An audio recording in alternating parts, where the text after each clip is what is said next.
Baik, karena waktu sudah menunjukkan pukul 13.10, kita mulai aja acaranya.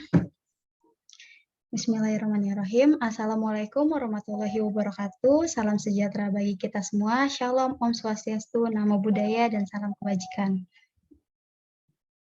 Selamat siang, salam jawara sehat. Kami ucapkan selamat datang kepada Bapak dan Ibu dosen Fakultas Kedokteran Universitas Sultan Ageng Tirtayasa, serta hadirin dalam kegiatan sosialisasi program kreativitas mahasiswa tahun 2022.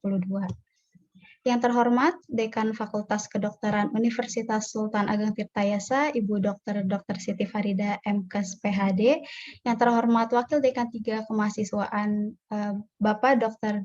Ahmad Rahmat SPOTK Spain. Yang terhormat Bapak dan Ibu jajaran dosen Fakultas Kedokteran Universitas Sultan Ageng Tirtayasa, dan yang saya hormati para hadirin yang berbahagia. Puji syukur atas kehadirat Allah Subhanahu wa Ta'ala yang telah melimpahkan rahmat dan karunia-Nya sehingga kita dapat menghadiri acara pada hari ini. Salawat serta salam semoga selalu tercurah kepada junjungan kita Nabi besar Muhammad SAW beserta para pengikutnya hingga akhir zaman. Saya, Aziza Kurzia, selaku Master of Ceremony yang akan memandu jalannya acara pada hari ini. Saya ucapkan selamat datang dan selamat bergabung kepada para hadirin di dalam kegiatan sosialisasi program kreativitas mahasiswa tahun 2022. Sebelumnya, izinkan saya membacakan susunan kegiatan pada acara hari ini. Yang pertama, pembukaan. Yang kedua, menyanyikan lagu Indonesia Raya. Yang ketiga, sambutan dan membuka acara oleh Wakil Dekan Bidang Kemahasiswaan Pengembangan Karir dan Hubungan Alumni FK Untirta. Yang keempat, pemaparan materi mengenai sosialisasi PKM tahun 2022. Yang kelima, pemaparan materi mengenai bagaimana cara menemukan ide proposal PKF yang kreatif dan inovatif. Yang keenam, sesi diskusi, dan yang ketujuh, penutup. Baik, untuk memulai acara sosialisasi program kreativitas mahasiswa tahun 2022 hari ini, marilah kita bersama-sama membacakan basmalah. Bismillahirrahmanirrahim. Baik, agenda yang pertama yaitu persembahan lagu wajib Indonesia Raya. Untuk para hadirin dimohon untuk mendengarkan dengan khidmat serta duduk dengan tegap, dan kepada panitia dipersilakan untuk menampilkan video persembahan lagu wajib Indonesia Raya.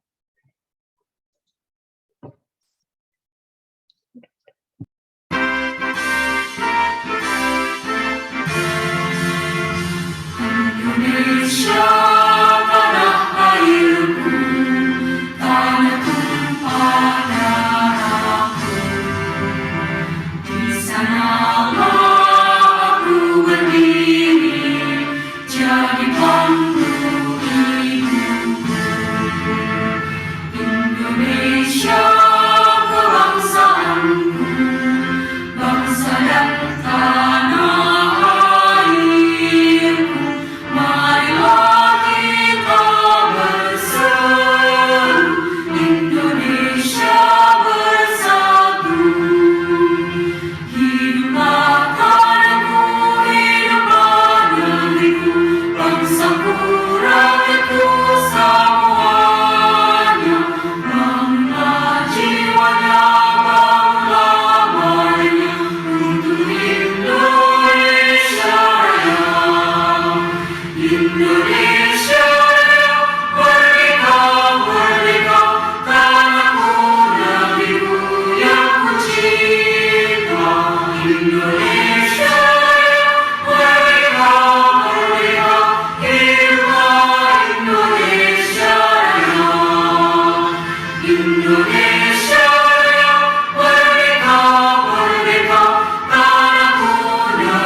Baik, terima kasih. Agenda selanjutnya adalah sambutan dan membuka acara oleh Wakil Dekan Bidang Kemahasiswaan Pengembangan Karir dan Hubungan Alumni FK Untirta, Bapak Dr. Ahmad Rahmat SPOTK Spain, dipersilakan.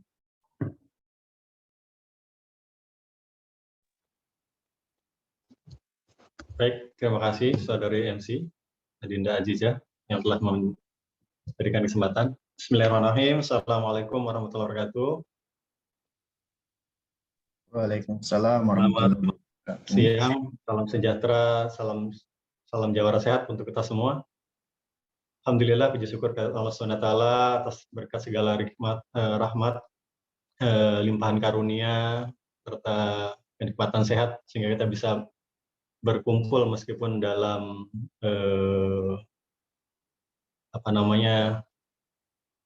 wahana yang masih virtual gitu ya. Salat serta salam semoga selalu tercurah limpah kepada junjungan kita Nabi besar Muhammad SAW serta sahabatnya, keluarganya, tabib-tabibnya, umatnya termasuk kita diantaranya hingga akhir zaman kelak insyaallah. Pertama-tama saya ucapkan terima kasih pada yang terhormat Pak Heri Haryanto, STMT selaku Ketua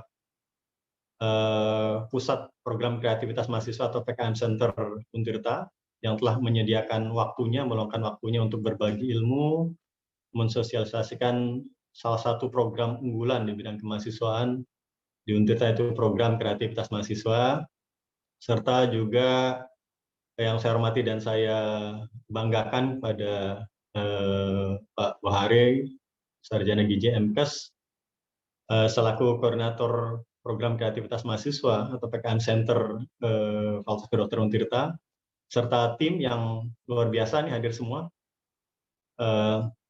Mudah-mudahan timnya semakin solid dan menjadi awalan kita memulai ikut sertaan Fakultas Kedokteran dalam hal program kreativitas mahasiswa baik di tingkat universitas sampai ke tingkat nasional insyaallah. Sedikit mengenai program kreativitas mahasiswa ini, memang PKM ini sendiri sebenarnya kan sudah berlangsung dari tahun 1997 ya. Dia kan sebuah program unggulan dari Direktorat Pembelajaran Mahasiswa ya, Belmawa, dari Dikbud Ristek ya. Tapi pada awalnya mungkin dia pada waktu pertama kali diluncurkan menjadi programnya itu program karya alternatif mahasiswa ya, yang kemudian pada tahun 2001 itu berubah menjadi program kreativitas mahasiswa yang artinya cakupannya jauh lebih luas. Kalau dulu hanya berbatas riset begitu, sekarang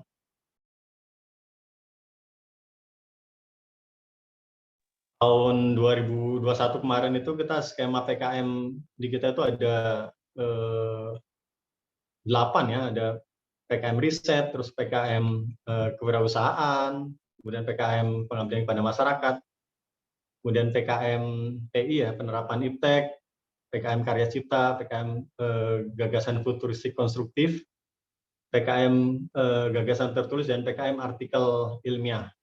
Nanti mungkin akan dijelaskan lebih detail oleh Pak Heri selaku Ketua PKM Center Universitas.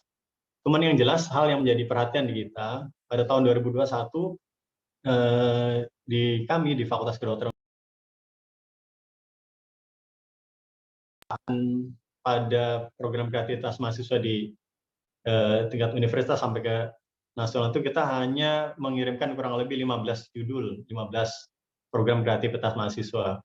Ini tentunya masih jauh dari cukup, karena dari 5 prodi dan juga dari sekitar 60-an sekian dosen itu seharusnya kita akan mendorong untuk mendorong masing-masing mahasiswa di tiap prodi itu untuk mengajukan proposal program kreativitas mahasiswa. Ada dua strategi yang kita lakukan. Yang pertama, kita akan mendorong dalam tanda kutip mewajibkan setiap dosen untuk minimal 1 membimbing proposal PKM di kita akan mendorong mahasiswa untuk juga kreatif. Salah satunya dengan cara yang kita lakukan sekarang, yaitu dengan sosialisasi yang lebih intensif terkait apa itu program kreativitas mahasiswa. Sehingga ke depan di tahun 2022 ini keterlibatan kita, proposal yang kita ajukan, proposal PKM kita ajukan di universitas itu bisa meningkat. Target saya di sekitar 30 atau 40 proposal yang kita bisa masukkan ke universitas. Mudah-mudahan bisa lolos di tingkat nasional. Itu saja mungkin sebagai pembukaan. Saya berharap dari mahasiswa bisa mendengarkan paparan dari narasumber yang luar biasa begitu ya. Luar biasa nih dari PKM Center Universitas, kemudian PKM Center Fakultas, yang juga ada materi terkait untuk merangsang bagaimana tip dan trik bagaimana membuat proposal, sebuah proposal program kreativitas mahasiswa atau PKM. Baik, untuk mempersingkat waktu, dengan mengucap Bismillahirrahmanirrahim, saya buka acara sosialisasi program kreativitas mahasiswa Fakultas Kedokteran Untirta sore ini dengan mengucap Bismillahirrahmanirrahim. Assalamualaikum warahmatullahi wabarakatuh. Waalaikumsalam warahmatullahi wabarakatuh. Terima kasih kepada Bapak Dr. Ahmad Rahmat SPOTK SPAIN atas sambutan dan pembuka acaranya. Hadirin yang berbahagia, acara selanjutnya adalah agenda inti dari acara hari ini, yaitu pemaparan materi mengenai sosialisasi program kreativitas mahasiswa tahun 2022 oleh Bapak Heri Haryanto STMT selaku Ketua PKM Center Universitas Sultan Ageng Tirtayasa, dan materi mengenai bagaimana cara menemukan ide proposal PKM yang kreatif oleh Bapak Bohari SGZ MKes selaku Koordinator Program Kreativitas Mahasiswa Center Fakultas Kedokteran Universitas Sultan Ageng Tirtayasa. Pemaparan materi akan dipandu langsung oleh moderator pada hari ini, yaitu Ibu Dr. Regi Verstrasia MARS Biomed selaku Sekretaris PKM Center Fakultas Kedokteran Universitas Sultan Ageng Tirtayasa. Kepada Ibu Dr. Regi Verstrasia dipersilahkan. Baik, terima kasih kepada Aziza atas kesempatan yang sudah diberikan. Assalamualaikum warahmatullahi wabarakatuh.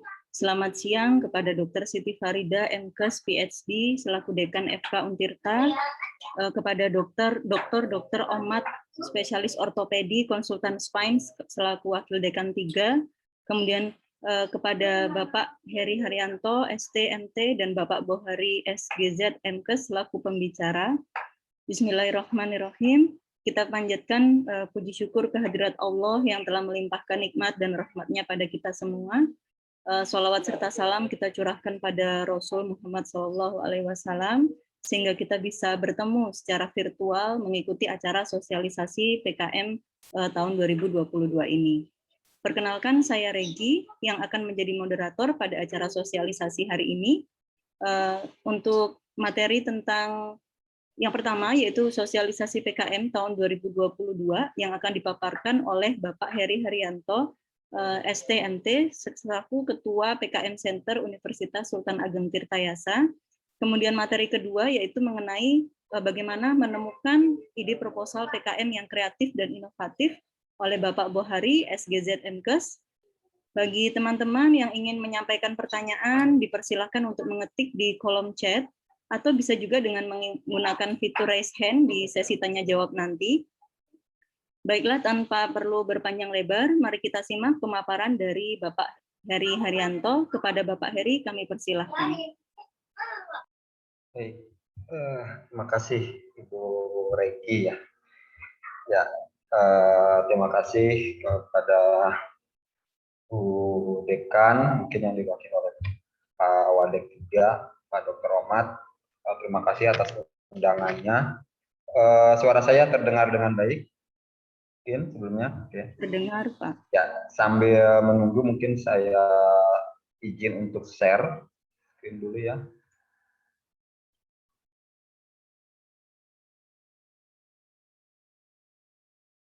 Oke. Apakah sudah terlihat? Sudah terlihat, Pak. Oke, ya terima kasih. Mungkin sebelumnya mohon izin Bu moderator, Bu Dr. Regi, saya dikasih waktu berapa untuk pemaparan? Kurang lebih waktunya? Waktunya 30 menit, Pak. Oke, ya makasih. Biar sambil berbagi dengan Ketua PKM-nya ya, yang di fakultas. Terima kasih. Assalamualaikum warahmatullahi wabarakatuh. Sekali lagi saya sangat bersyukur pada hari ini alhamdulillah Fakultas Kedokteran akhirnya ya secara resmi ataupun mungkin nanti di dalam ranah fakultas sudah berdiri Fakultas Center ya, PKM Center dalam hal ini Fakultas Kedokteran. Alhamdulillah, terima kasih. Ini sukses buat Pak Wadek 3 ya, karena sebelum masuk ke sini saya tahu bahwa Fakultas Kedokteran ini baru 2 tahun ini ngikutin PKM ya, tahun 2019 untuk PKM 2020 gitu ya, dan tahun kemarin untuk PKM 2021. Terima kasih. Dan ini menurut saya prestasi yang luar biasa di bidang akademik, di bidang kemahasiswaan yang memang kaitannya nanti dengan akademik gitu ya. Karena tadi tujuannya juga PKM ini bukan hanya sekedar apa namanya kegiatan kemahasiswaan, tetapi juga proses belajar ya, proses pembelajaran mengenai kegiatan kemahasiswaan yang ada di PKM ini. Seperti yang tadi disampaikan oleh Pak Wadik. Sangat membanggakan Fakultas Kedokteran yang memang notabene-nya adalah fakultas apa namanya bungsu gitu ya, tetapi untuk PKM sudah leading menurut saya. Jadi bagi kami yang kami tahu bahwa PKM Center ini tidak semua fakultas itu punya, jadi fakultas itu punya. Nah ini mungkin yang baru ya, yang baru didirikan oleh Fakultas Kedokteran. Yang pertama itu yang punya, ya mungkin ini jadi kebanggaan juga teman-teman mahasiswa kedokteran gitu ya, bahwa apa namanya jajaran dekanatnya aktif untuk membangkitkan PKM gitu ya. Jadi yang pertama punya itu adalah PKM Centernya Fakultas Teknik, itu yang pertama. Itu yang kedua itu adalah Fakultas Pertanian, ya Fakultas Pertanian. Yang ketiga itu adalah FKIP, ya. Kemudian disusul yang baru tahun kemarin juga baru juga PKM-nya FEB, Fakultas Ekonomi dan Bisnis. Dan yang kelima ini adalah Fakultas Kedokteran, gitu ya. Tepuk tangan dulu mungkin untuk Fakultas Kedokteran yang sudah punya PKM Center. Terima kasih Pak Wadek 3. Dan kita tahu bahwa kita punya 7 fakultas gitu ya. Jadi yang 2 lagi yang memang belum gitu ya. Memang belum, yang mudah-mudahan nanti kita mulai bentuk sehingga peran PKM Center itu hanya apa sebagai gerbang saja gitu ya. Jadi karena yang punya mahasiswa adalah fakultas gitu. Baik, kita lanjut. Seperti mungkin para peserta sebetulnya kan tahun kemarin ya, di akhir tahun itu juga sudah ada gitu ya, sudah dimulai apa namanya ada sosialisasi tentang program PKM juga dari Fakultas Kedokteran gitu. Nah, mungkin pada saat ini ya kita mengapa diadakan kembali, kita mengingatkan lagi ataupun kita harus siap-siap bahwa mudah-mudahan biasanya di bulan depan, nanti di bulan Februari atau nanti di awal Maret itu sudah mulai apa namanya upload proposal PKM di tingkat pusat ya, di Belmawa tadi.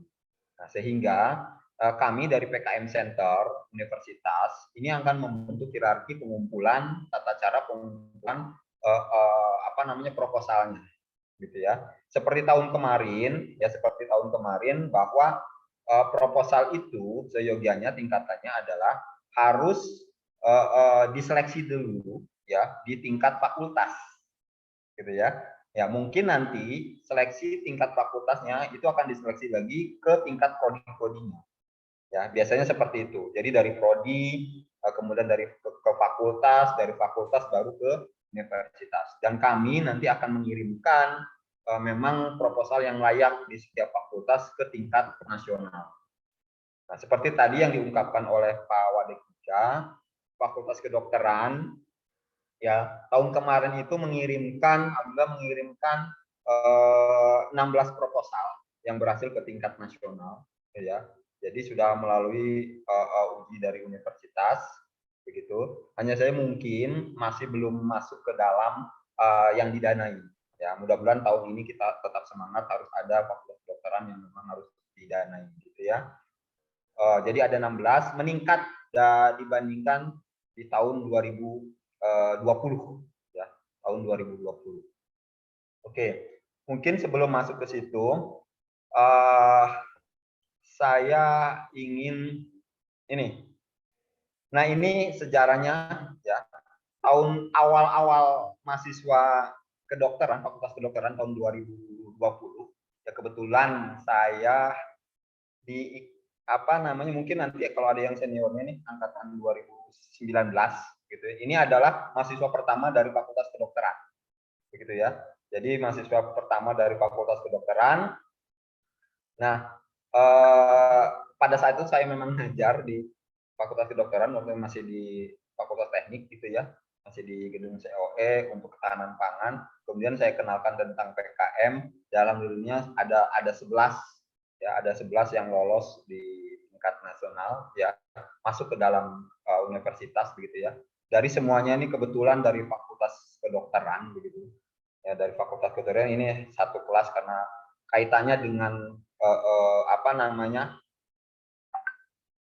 PKMK, kewirausahaan gitu ya. Kenapa? Karena memang pada saat itu masih semester 1 ya, masih semester 1 sehingga untuk yang lainnya riset dan seterusnya masih belum begitu kuat gitu ya, belum begitu kuat. Dan ini menurut saya juga bisa Anda jadikan contoh ketika nanti yang semester 1 atau semester 2 gitu ya.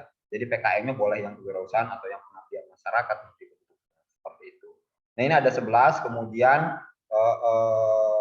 tahun 2020 itu ada 16.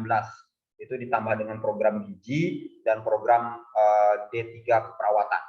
Ya, dari program keperawatan juga masuk pada saat itu. Tentu saja cukup semangat ya saya melihat dari prodi keperawatan. Ya, baik, kita lanjut. Nah, saya mengenalkan sedikit mungkin, ya ini mengulang saja yang kemarin ya ataupun yang tahun lalu pernah diungkapkan.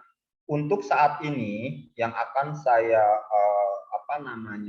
terangkan adalah sosialisasi ataupun panduan PKM untuk tahun 2021.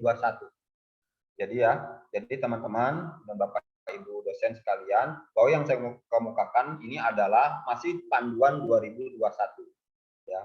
Jadi panduan bisa saja nanti ya mungkin bulan depan ada panduan 2022 gitu ya. Tetapi biasanya itu secara kalau seperti ini sudah lengkap 2021 ya. Ini sepertinya tidak ada banyak perubahan gitu ya untuk 2022. Saya informasi sementara dari Belmawa sampai tadi malam saya kontak dengan Belmawa itu masih belum ada panduan untuk yang 2022 ya. Jadi ini adalah panduan 2021 terdiri dari 8 skema ya.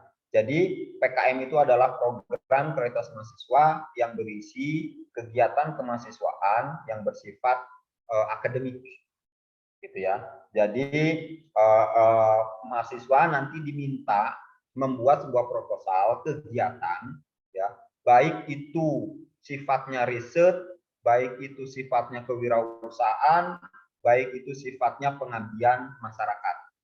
Seperti itu. Kemudian kegiatan-kegiatan yang nanti akan diajukan itu sifatnya itu inovatif dan kreatif. Ya, maka itulah bedanya pengajuan PKM dengan pengajuan penelitian yang lain. Ya, jadi ada unsur inovatif dan kreatifnya. Nah, PKM ini terdiri dari 8 skema. Yang dipaparkan di sini adalah 5 skema. Ya, yang pertama adalah skema untuk riset. Ya, skema untuk riset.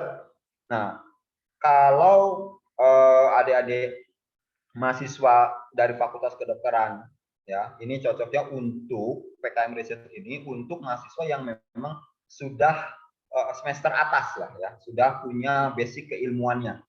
Kenapa? Karena untuk riset itu ya kriterianya itu harus sesuai dengan bidang ilmunya. Ya, misalkan kalau prodi gizi begitu ya, jadi tentang keilmuan gizinya harus ada.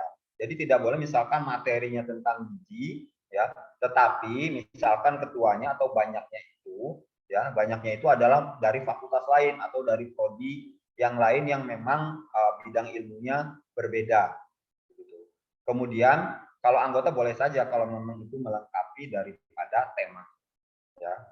Jadi seperti itu untuk yang PKM Riset, ya, mahasiswanya adalah mahasiswa S1, kemudian anggotanya itu boleh 3 sampai 5, ya, 3 sampai 5, kemudian didanai, nanti Anda membuat pendanaannya itu 5 sampai 10 juta, ya. Jadi nanti pendanaannya. Kemudian luarannya, ya, apa yang diinginkan dalam sebuah proposal itu harus ada luarannya, yaitu berupa laporan kemajuan, artikel ilmiah, dan ataupun produk programnya. Jadi PKMR ini basisnya kepada riset.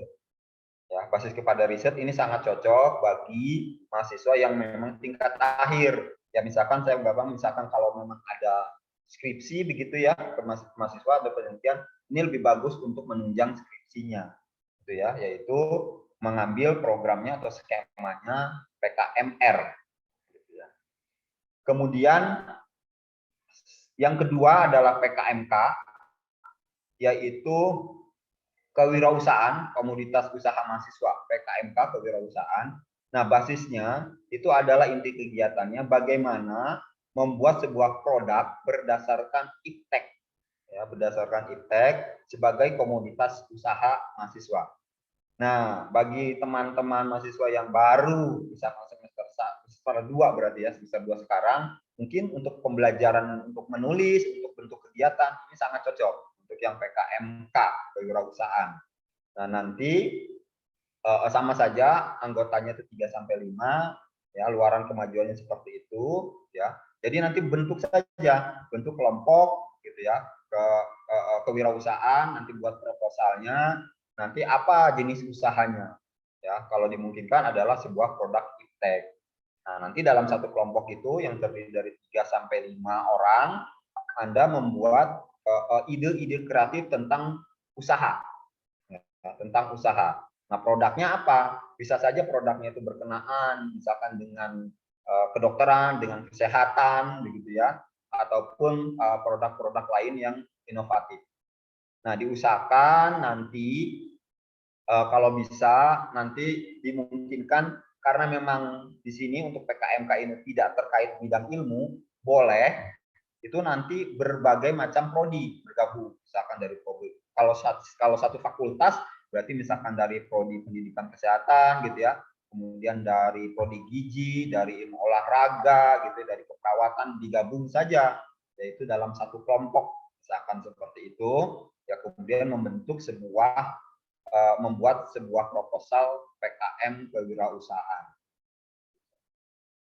Kemudian selain PKMK, ini juga bisa tidak menutup kemungkinan untuk mahasiswa semester baru, ya, semester 2 gitu ya, yang ingin menulis sebuah proposal PKM yang namanya PKM-PM, ya. Jadi ini adalah PKM pengabdian masyarakat. Ya. Nah, ini bisa saja membentuk sebuah kelompok, ya, terdiri dari beberapa prodi, bisa. Intinya adalah bagaimana kita melakukan kegiatan yang berhubungan dengan masyarakat, ya, yang berkaitan dengan masyarakat. Ya, contohnya misalkan penyuluhan, begitu ya, penyuluhan kepada ibu-ibu rumah tangga gitu ya, yang memang menyusui balita misalkan gitu. Kalau misalkan kegiatannya itu adalah seputar tentang kesehatan, itu kan bisa dari kesehatannya, kemudian bisa dari ahli gizinya, prodi gizinya gitu ya, kemudian bisa juga dari olahraga, misalkan bagaimana penyuluhan terhadap ibu-ibu senam ibu hamil misalkan kayak gitu, ataupun gerakan-gerakan olahraga pada saat ibu sedang menyusui misalkan kayak gitu. Jadi membuat sebuah program penyuluhan gitu ya. Jadi sangat disarankan kalau nanti S1 mahasiswanya itu dalam satu kelompok itu berbagai macam angkatan bisa, ataupun berbagai macam prodi, untuk yang supaya lebih kaya, ya, supaya lebih kaya. Ini juga membuat poinnya itu lebih tinggi dibandingkan kalau memang itu hanya satu prodi saja. Kemudian berikutnya yang keempat, ya itu adalah PKMPI. Ya. Nah, kalau PKMPI intinya adalah namanya program kreativitas penerapan IPTEK, gitu ya. Jadi penerapan IPTEK. Nah, ini juga hampir sama dengan PKMR, ya. Jadi harus ada dianjurkan, bukan diwajibkan, ya. Kalau yang PKMR itu diwajibkan, ya, bidang ilmu, ya. Kemudian ini juga lintas bidang ilmu ini sangat dianjurkan, tetapi memang sesuai dengan bidang ilmu. Kenapa? Karena kita ingin menerapkan IPTEK, tetapi diterapkannya itu ke masyarakat, gitu ya. Kalau PKMPI itu diterapkannya itu kepada masyarakat, ya. Berbeda dengan yang PKMM, sama ditujukan kepada masyarakat. Hanya saja kalau PM itu berbentuk penyuluhan, berbentuk mengajak gitu ya semua. Tapi kalau PKMPI itu adalah penerapan, ya, penerapan teknologi atau penerapan keilmuan, ya, atau misalkan peralatan, ya, kesehatan yang selama ini misalkan ada di bidang kesehatan, gitu ya.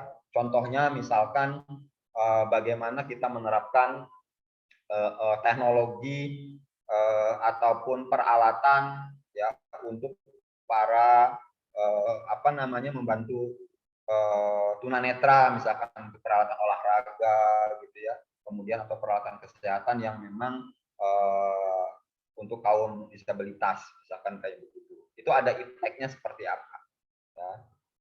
Kemudian berikutnya itu adalah KC, ya. KC itu adalah karya cipta. Jadi proposal ini ditujukan, ya, harus sesuai dengan bidang ilmunya, ya.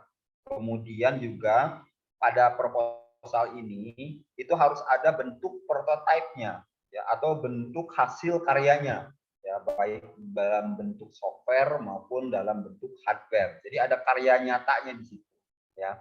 Kemudian karya nyata itu diuji, bolehlah karena masih dalam prototipe, kan itu masih dalam skala lab gitu ya, skala lab, ya, belum harus diproduksi. Itu seperti itu. Ya, kemudian dananya sama, ya, dari kelimanya itu adalah 5 sampai 10 juta. Kemudian anggotanya itu 3 sampai 5 orang, ya, semuanya harus semuanya harus berpendidikan di prodinya S1, ya, tidak bisa di D3. Nanti kalau D3 ada programnya lagi. Itu seperti itu. Nah, ini adalah 5 skema, ya. Kemudian ada 3 skema yang lain, ya. Yang pertama, ya, 3 skemanya itulah PKM GFK, yaitu gagasan, futuristik, dan konstruktif. Nah, ini berupa gagasan saja, ya. Jadi bentuknya itu bentuk-bentuk tidak. Jadi kalau yang 5, yang ini itu berkegiatan, ya, mulai dari awal sampai akhir, kemudian ada laporan kemajuannya, ya. Tetapi yang ketiga ini, ya, kalau GFK ada kegiatan, tetapi dia kegiatan itu pelaporan terhadap pembuatan video, ya. Jadi bentuknya itu gagasan-gagasannya itu dikemukakan dalam bentuk film, ya, atau dalam bentuk video.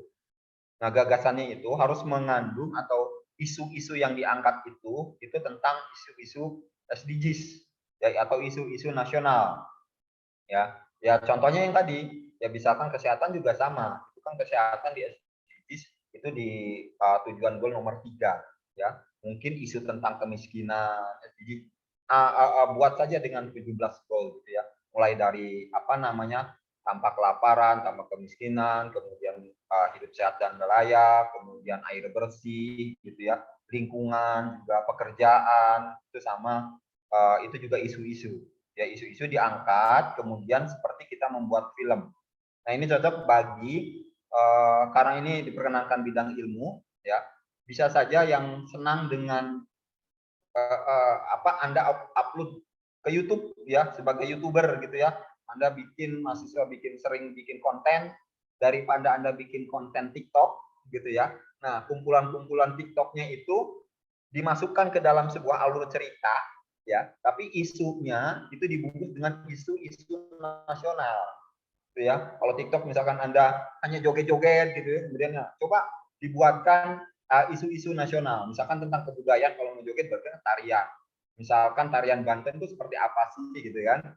Nah, kemudian isu-isu tentang kebudayaan, ya, itu juga isu-isu nasional. Nah, kemudian kumpulan-kumpulan yang Anda biasanya main di TikTok itu dijadikan sebuah alur cerita, gitu ya, untuk mengajak bahwa cinta misalkan terhadap budaya, dalam ini misalkan budaya Batak, gitu ya, ataupun Anda mengangkat isu tentang bahayanya stunting misalkan di kesehatan, gitu ya, bahayanya stunting ataupun data-data stunting di Banten, Anda kemukakan itu, ya, isu-isu itu dalam bentuk film. Ya, itu sampai 5-10 menit saja filmnya. Nanti Anda unggah begitu ya. Kemudian nanti Anda prosesnya itu diceritakan dalam laporan, proses pembuatannya. Ini baru terjadi ya, PKMGFK seperti ini baru tahun 2021 saja. Ya, tahun 2020 tidak ada, hanya YouTube, di-upload ke YouTube selesai. Tapi kalau tahun 2021 ini ya, itu ada apa namanya? Laporan-laporan prosesnya. Ya. Nah, tahun kemarin 2021 kita dapat ya, Fakultas Teknik, ya, rekan Anda di Fakultas Teknik ini dapat PKMGFK, ya, dia isu tentang energi, ya kan, energi itu goal nomor 7 gitu ya, energi itu ya, energi bersih dan layak gitu ya, energi bersih. Dan kemudian Anda juga misalkan air bersih untuk kesehatan, sanitasi juga ada, air bersih dan sanitasi itu nomor 8 kalau nggak salah di 17 goalnya. Ya, itu menurut saya banyak isu-isu nasional tentang SDGs yang langsung berhubungan ya dengan Fakultas Kedokteran. Gitu ya. Kemudian yang berikutnya adalah GT, gagasan tertulis. Nah, ini adalah Anda membuat sebuah gagasan tetapi tertulis saja. Ya, bentuknya itu tertulis, gagasannya itu tidak, kalau yang kemarin kan gagasannya mungkin dilakukan nanti ketika ada didanai. Nah, kalau yang dua ini, yang GT, coba kita lihat bahwa ini hanya intensif saja, ya, tidak 5-10 juta. Jadi nanti didanainya itu hanya intensifikasi saja, 3 juta selesai. Jadi Anda hanya menuliskan sebuah gagasan saja, ya. Kemudian gagasan itu tidak pesertanya itu tidak terkait bidang ilmu. Ya, jadi konsep gagasan misalkan bagaimana Anda menggagas tentang gagasan bagaimana menghilangkan apa namanya, mengurangi dampak COVID, ya.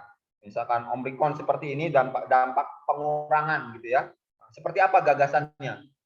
Nah, Anda tulis ya, Anda tulis gagasan saja dalam bentuk tulisan, nanti apa namanya, tata caranya ada di dalam panduan di bawah itu ada nanti ya tentang GMD. Jadi hanya tulisan saja, dan setelah itu nanti Anda upload, kemudian kita diadu di level nasional. Kalau Anda gagasan Anda menang, ya dikasih intensif 3 juta.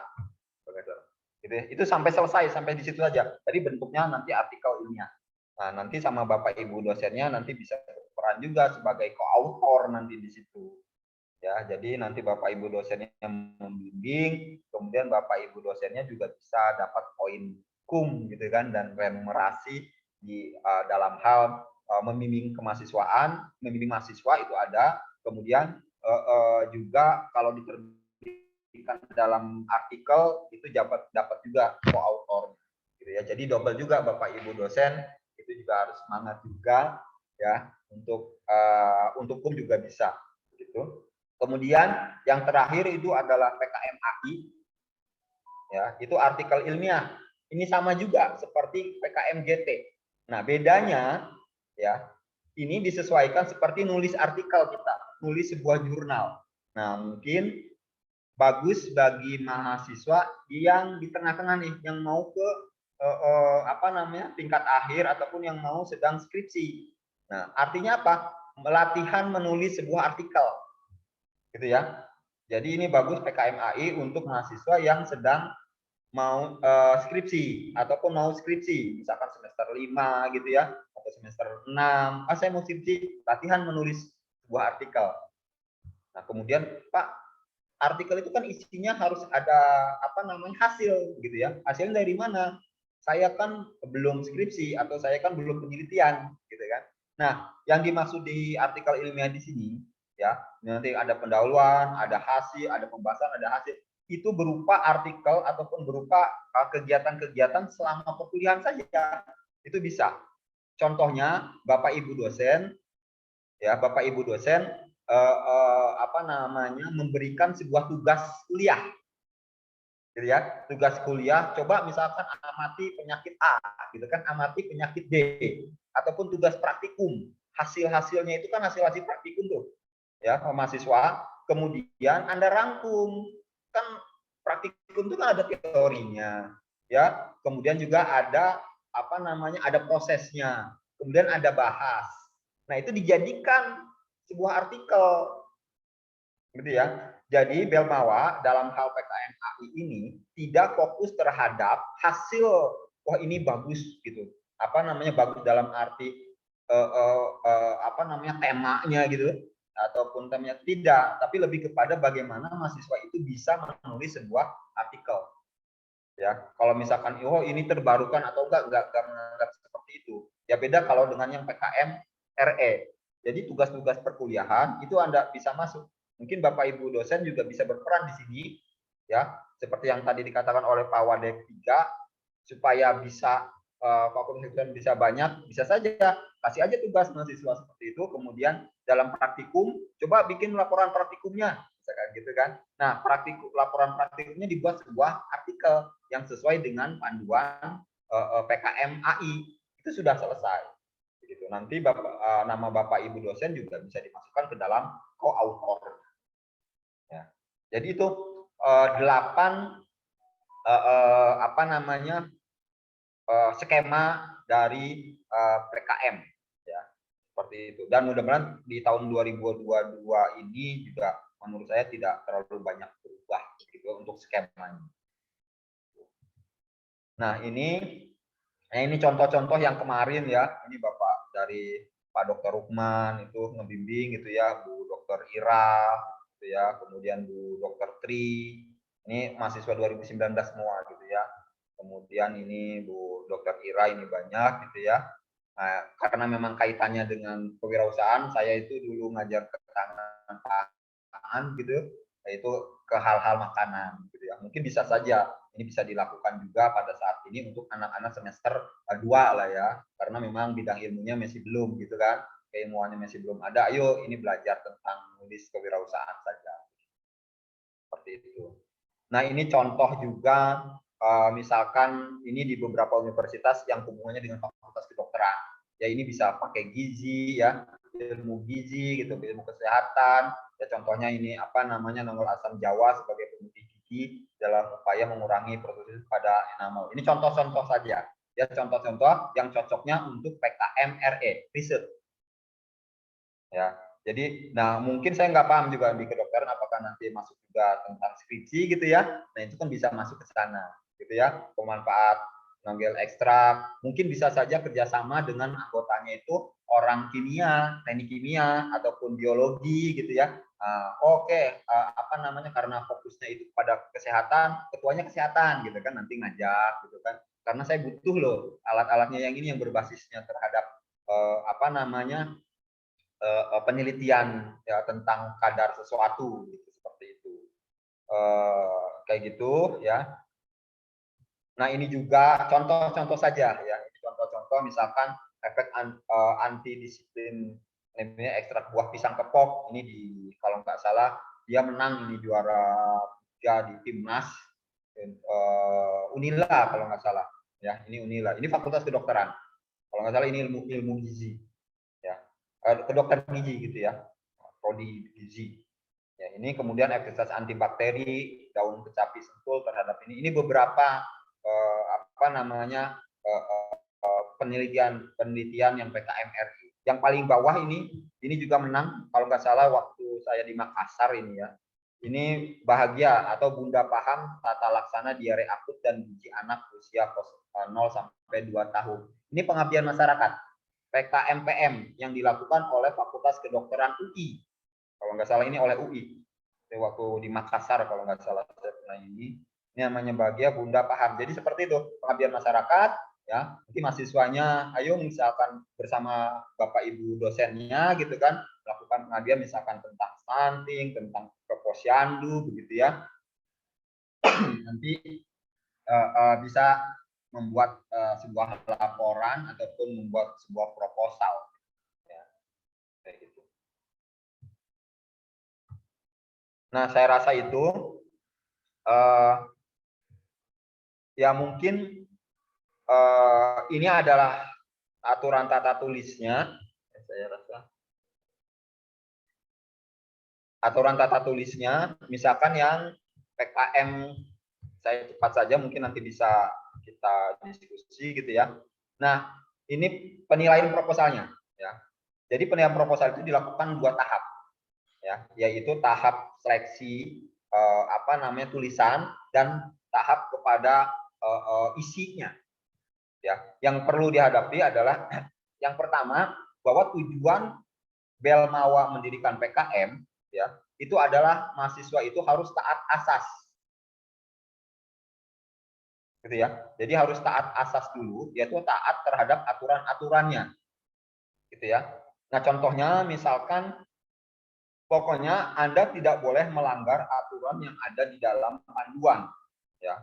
Jadi nomor 2 ini, kesesuaian format, proposal dan penulisan program PKM ini yang berlaku. Kesesuaian program juga diajukan pada bidang yang terpilih. Gitu ya.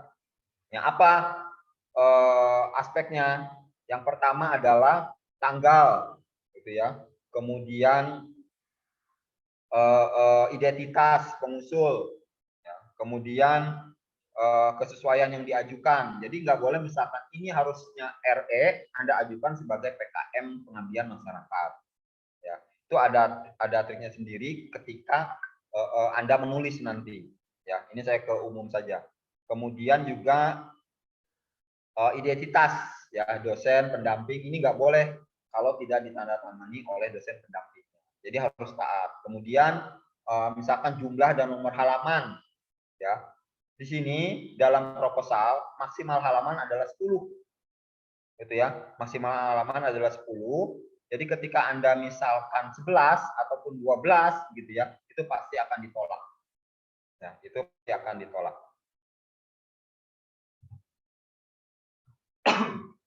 Nah, ini kriterianya ya, kelompoknya 3 sampai 5, tidak boleh 6. Ya, tidak boleh 6, itu pasti ditolak. Kemudian nama pengusul, ini yang nomor 3. Nama pengusul, ketua dan anggota ditulis lengkap dan tidak boleh disingkat. Gitu ya. Misalkan namanya itu adalah Muhammad Abdullah Rojak ya. Jadi tidak boleh M.A. Rojak atau M.Abdul Rojak. Itu tidak boleh, langsung ditulis lengkap. Ya. Kemudian juga ini keanggotaan setiap kelompok disarankan berasal dari minimal 2 angkatan yang berbeda. Itu disarankan saja, jadi nggak wajib. Ya, kalau misalkan Anda karena memang ini kelompok 2001 gitu ya, 2001 semua boleh, gitu kan. Tapi alangkah bagusnya kalau mengajak misalkan 2020 seniornya misalkan seperti itu. Ataupun penelitian misalkan kelompoknya Anda seniornya di angkatan 2019, tapi nanti mengajaklah angkatan 2021 ya, mungkin nanti bisa diatur oleh PKM fakultasnya gitu ya, ketika misalkan ini saya PKM RE gitu ya, riset atau pengabdian masyarakat, ini sudah ada 4 anak 2019, mungkin kasih 1 di angkatan 2020 ataupun angkatan 2021 supaya lebih merata begitu ya poinnya. Kemudian yang ketujuh, besarnya dana penelitian per judul itu 5 juta sampai 10 juta. Tadi itu 5 sampai 10 juta. Artinya apa? Ya. Artinya bahwa ya Anda hanya boleh ya dana itu 5 sampai 10 juta. kalau misalkan Anda, wah karena jujur Pak, saya PKM kewirausahaan, gitu kan. Saya yang mengembangkan wirausahanya itu adalah dagang cilok dan cireng, gitu ya. Nah, modal cilok dan cireng kan nggak berjuta-juta. Saya orang jujur, mahasiswanya nih jujur, gitu kan. Pengambil proposalnya itu dibuat 4.900.000. Dan itu bukan maaf, ya jujur oke gitu kan. Tetapi itu dikatakan oleh Belmawa tidak taat aturan. Ya pasti ditolak. Kenapa? Karena dananya harusnya 5 sampai 10 juta, gitu ya. Itu banyak ditemukan, karena dagang cireng Pak, kalau cuma aci aja gitu ya. Kemudian ya dananya kan nggak sampai segitu gitu. Ya, makanya buatlah usaha ya dana 5 juta, 5.100.000 gitu kan. Itu boleh, itu nanti perinciannya ada. Ya, yang penting jelas. Kemudian ini kan 5 sampai 10 juta. Pak, bagaimana kalau saya kan penelitian gitu kan, yang tadi penelitian tentang obat gitu ya. Kemudian kan saya harus nguji labnya itu lumayan Pak, gitu, tinggi misalkan kayak gitu. Jadi yang menghabiskan dananya itu adalah 11 juta. Ya. Nah, padahal di sini adalah 5 sampai 10 juta. Kalau lebih bagaimana? Nah, kalau lebih itu diperbolehkan. Ya, kalau lebih itu diperbolehkan, tetapi nanti di cover ada catatan. Ya, tetap Belmawa hanya memberikan dana itu maksimal adalah 10 juta. Kalau dana Anda 11 juta, berarti ada keterangan yang 1 jutanya itu di cover oleh siapa?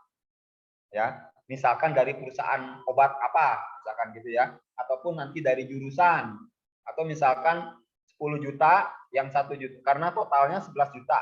10 juta dari Belmawa, 1 juta itu dana dari dosen pendampingnya, misalkan kayak gitu ya, atau dana dari subsidi dari Wadek 3, misalkan kayak gitu. Itu dikasih keterangan. Ya, kalau memang melebihi dari pagu. Ya. Tetapi kalau kurang dari pagu, kurang dari 5 juta, malah itu tidak diperbolehkan. Ya, uniknya di situ. Seperti itu. Kayaknya sih gampang gitu nyusun-nyusun anggaran, tapi kenyataannya susah. Kenyataannya itu susah. Gitu kan. Banyak yang ya konsultasi lebih dari penggunaan anggaran itu. Ya, kurang nggak boleh, lebih juga ya harus repot. Nah, ini skema proposalnya sama, harus taat aturan, temnya Roman 12, 1,15 spasi, kertasnya A4, jaraknya parkirnya 4,333. Itu harus dilalui. Ya. Kemudian juga ini juga unik. Nah, ini isinya, daftar isinya ini yang tadi saya bilang. Ini 10 halaman, ya. Kemudian halaman inti itu diberi halamannya itu Arab 1, 2, 3. Jadi halaman 1, 2, 3 yang terletak pada sudut kanan atas. Jadi di sini. Sudut kanan atas. Tetapi untuk halaman daftar isi, itu halamannya itu ditulis I2, I3 dan seterusnya. Terletak ya sudut kanan bawah di sini. Jadi ini daftar misalkan halaman, ya ini I2, I3 di sini. Tapi kalau halaman utama adanya di kanan atas. Dan itu juga harus dipatuhi. Jadi harus dipatuhi. Nanti asesor pasti akan mencoret gitu. Tidak mentolerir. Nah, isinya rata-rata seperti ini. Bab 1 ya daftar isi yang tadi yang isinya halamannya itu I2, I3 dan seterusnya di kanan atas gitu, di kanan bawah gitu ya. Kemudian bab 1 pendahuluan. Nanti bab 2 tinjauan pustaka. Bab 3 metode penelitian, bab 4 anggaran dan jadwal kegiatan. Ya. Nah, ini dalam penyusunan anggaran seperti ini. Anda tinggal buat sini, ini aja tabelnya Anda buat, kemudian perlengkapannya apa saja, ditulis biayanya. Bahan habis pakainya bahan apa saja gitu ya. Ini ditulis berapa. Kemudian kalau di jumlah itu jumlahnya di sini itu 5 sampai 10 juta. Ya, 5 sampai 10 juta. Aturannya untuk RAB, honor dosen atau pihak ketiga itu tidak boleh ada di dalam ini ya.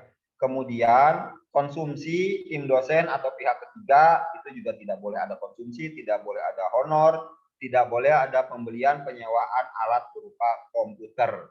Ya, itu tidak boleh. Nah, itu fokus kepada kegiatan saja. Nah, ini jadwal kegiatannya ya, berbentuk barcode saja seperti itu. Kemudian nanti terakhir itu ada daftar pustaka, ya, kemudian juga ada lampiran. Oke. Nah, ini jadwal kegiatannya. Ini tadi yang barcode ini, kegiatan satu ngapain? Minggu pertama misalkan saya membuat resume, misalkan kalau RE ya, kalau riset misalkan tentang studi pustaka, misalkan berapa bulan ya. Kemudian menyiapkan bahan, misalkan ini apa? Siapa yang bertanggung jawab di sini? Misalkan Abdul sebagai ketuanya, misalkan anggotanya Muna sebagai anggotanya menyiapkan bahan percobaan, misalkan kayak gitu. Itu dibuatkan. Berapa lamanya? Tinggal barcode saja. Ini biodatanya, ya jangan lupa ini diisi, kemudian harus ditandatangani, ya harus ditandatangani. Ini untuk dosen pendamping juga, ya harus diketahui oleh dosen pendamping, ya harus ditandatangani. Tapi pada saat ini tanda tangan nanti tinggal di scan saja, nanti juga harus ada tanda tangan daripada dosen pendampingnya.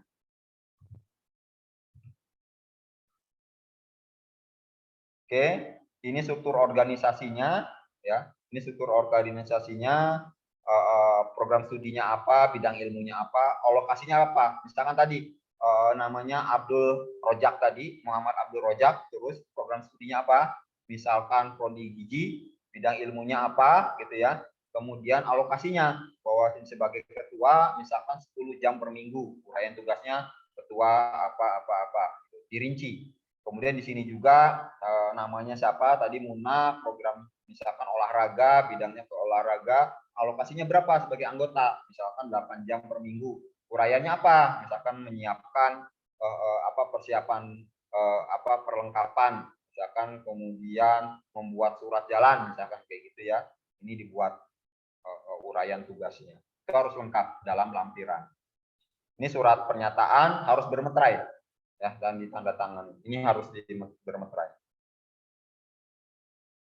Ini daftar pustakanya, ya. Daftar pustakanya penulis 1 dituliskan seperti ini saja. Penulis 1-nya apa, penulis 2-nya misalkan dipublikasikan di mana dan seterusnya. Ini sumber dalam bentuk artikel. Ya, kalau ini buku, kalau dalam artikel, ini kalau misalkan dalam proceeding seperti itu.